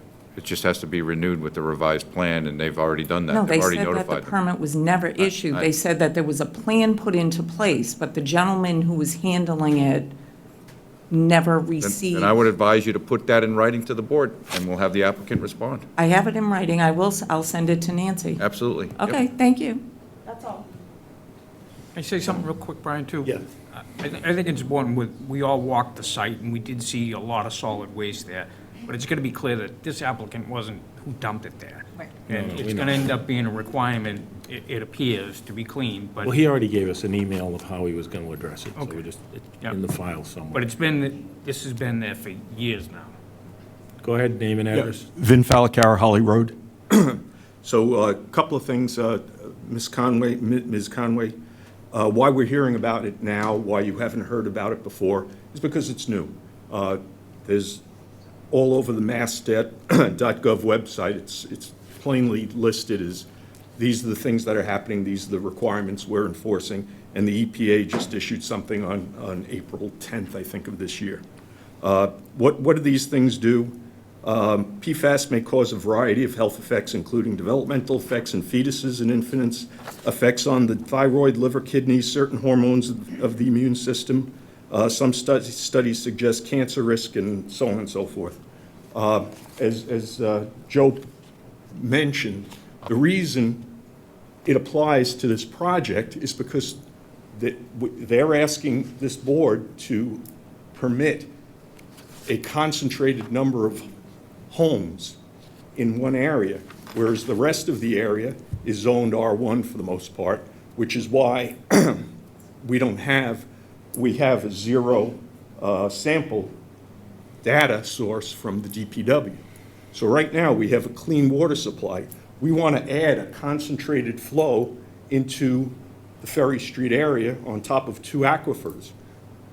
This project needs to reconcile that and maintain a zero sample of PFASs. These are harmful chemicals. And, the Mass, DEP, and the EPA are all over it issuing regulations. So it's not something I think this board can look past, and I think Attorney Galvin stated it well, you are what's going to protect those aquifers. And that's you have a huge responsibility. Thank you. So I think the next thing, were we going to do traffic tonight, or was that? What? We got to do the covered bridge, but, sorry, I didn't remember your name with the hat. Maureen, you wanted to speak on the covered bridge at the last meeting, and I didn't give you a chance, so I'd like you to go first on it, if you want. I'm good, but thank you. Okay, all right. All right, so let's, what do we, is Greg, you out there still, or did you leave us? I think he left us. I'm here. Oh, can you talk about the covered bridge with us? Could Andrew focus in on the drawing on that site plan and the area to the left of it? Pull it down. Yep, no, the other way. There you go.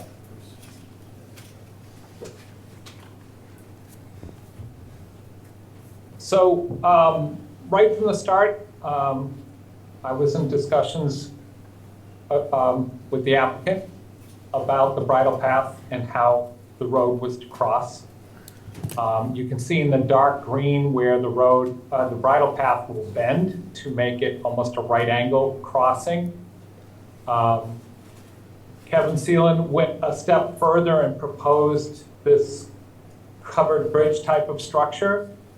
However, I have concerns about it for safety, and I've heard from some residents that ride horses, have horses, etc., that they have concerns with it as well. If you look at that drawing, you are going to restrict the vision of cars and for people on bikes and people on horses and stuff as they approach and start to go into that structure.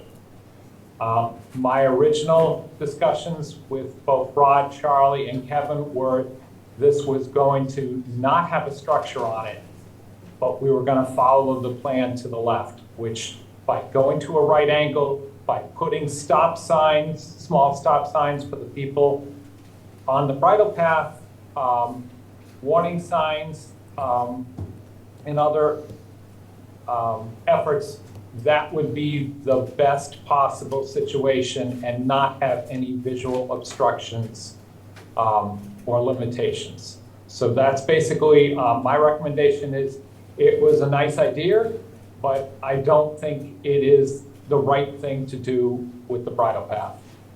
And one of the people I've heard from was one of my planning board members who frequent down on the bridle path. Thank you, Greg. I happen to agree with him, so I don't know how the board feels. Do you guys have anything to say about it? You guys don't need that. I mean, you just tried to put it in as an amenity. That's right. So, how does the board feel about removing? Well, I think if they're gonna save all the cash from building it, they gotta give it to the town somehow. We gotta get some kind of mitigation for Gene nixing the covered Greg. bridge. Greg. Yeah. Yeah. What are you offering on site for recreation? Do you have like a pickleball court or a basketball court? I'm serious. Yeah. Do you have any on-site recreation? They do on. I can't remember. I mean, I've looked at the plans. We have an area behind the office that we've kind of designated for some sort of a facility, but we haven't named anything. Like So a it's- playground? What was the cost of the, this covered bridge ballpark? I don't think we ever really got into that, do we? 100 what? 100 grand? Yeah. What? I think it's free. That's a couple of basketball courts. I do notice that on the memo, Greg also recommended a playground and a dog park. So I think there was a playground at one point on the plan The town just built a dog park. No, for the for the residents. For the residents. But I just, It wasn't a dog park, it was a dog walk. dog walk, thank you. Because we don't need the dogs going out on the bridle trail and adding to the waste problem we already have. The waste problem. That's an understatement. Can I have Andrew zoom into where the office is? Oh, wait a minute, before you do that, so it sounds to, I just want to make it clear, it sounds like the board is amenable to accepting the recommendation from the planning department of deleting the covered bridge, call it, even though there's not really a bridge over anything per se. However, the relocation in dark green of the bridle path, That's I good. believe, is definitely a safety measure. We should, with the signage, as Greg had mentioned, is something Yeah, that should keep be that. retained. Okay? So are we all for getting rid of the covered bridge? Yeah, but Right. let's come up with a way to spend their $100,000. And I would like, as a, also corollary to this discussion, to have the applicant respond to this memo and tell us, or recommend, I should say, Did you that get you it? asked it. I don't know if they got it, since I just got it tonight, too, No, so. you we get got it, Greg's and memo? what I would propose, Mr. Chair, is perhaps we could suggest some type of alternative amenity Okay. That sounds And- in good. the next, Next meeting or whatever. Get the memo from Mr. Or just send it out. Right, and I would just like to have the applicant respond to those items in here that Mr. Guimon recommended be conditions, that they that they accept that, or have a problem with that, and maybe have an alternative. So I'd like you Yeah, to so we'll- have that So in the for future, the next- for your consideration, right? we'll respond to this and also propose some alternative amenity within the next 7 days. That sounds good. Thank you very much. That was pretty much the same as the last 40B project. And Yeah.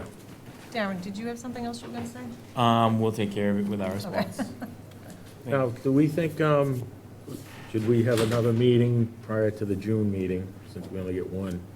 When is the June meeting? June 11th, June I believe. Is that right, Nancy? I could be wrong. Is that the? No, No, that's, no, but when is the end of it? we're not going to have enough time because of town meeting. We got to answer it by the 11th. So we need to get something in between now and then.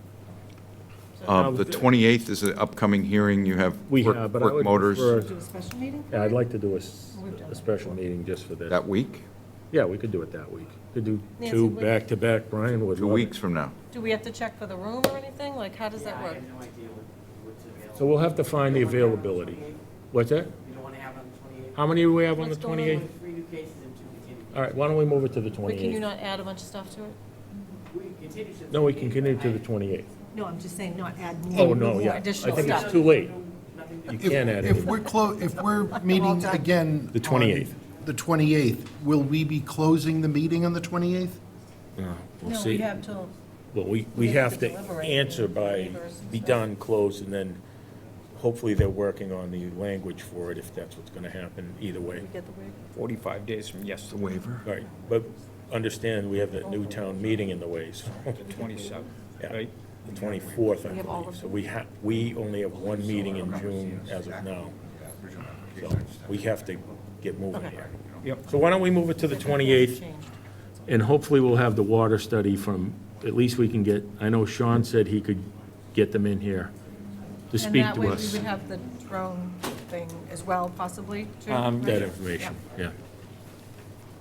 Is that 2 weeks? Yeah, so we're going to move this to the 28th, continue to the 28th. We don't have to vote on that, do I, Bob? Do we have to, vote? No, we just do it? Just move to continue. I mean, to continue to the 28th. And is there anything else tonight? You just have to make the motion to continue to the 28th. Motion to continue to the 28th. Second, All in favor? Larry Keane, aye. Brian Sullivan, aye. Brian Murphy, aye. Heidi Conway, you guys are good with that, right? Jean Lee, aye. You guys are good with that, right? Yeah, we're fine, thank Before you. we finish? Yep. Just approval of minutes from the 26th and April 9th. Okay.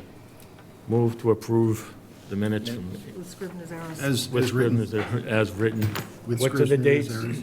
April 26th, I'm sorry, March 26th and April 9th. March 26th and April 9th. Do we have a second? Second. All in favor? Larry Keane, aye. Brian Sullivan, aye. Brian Murphy, aye. Heidi Conway, aye. Jean Lee, aye.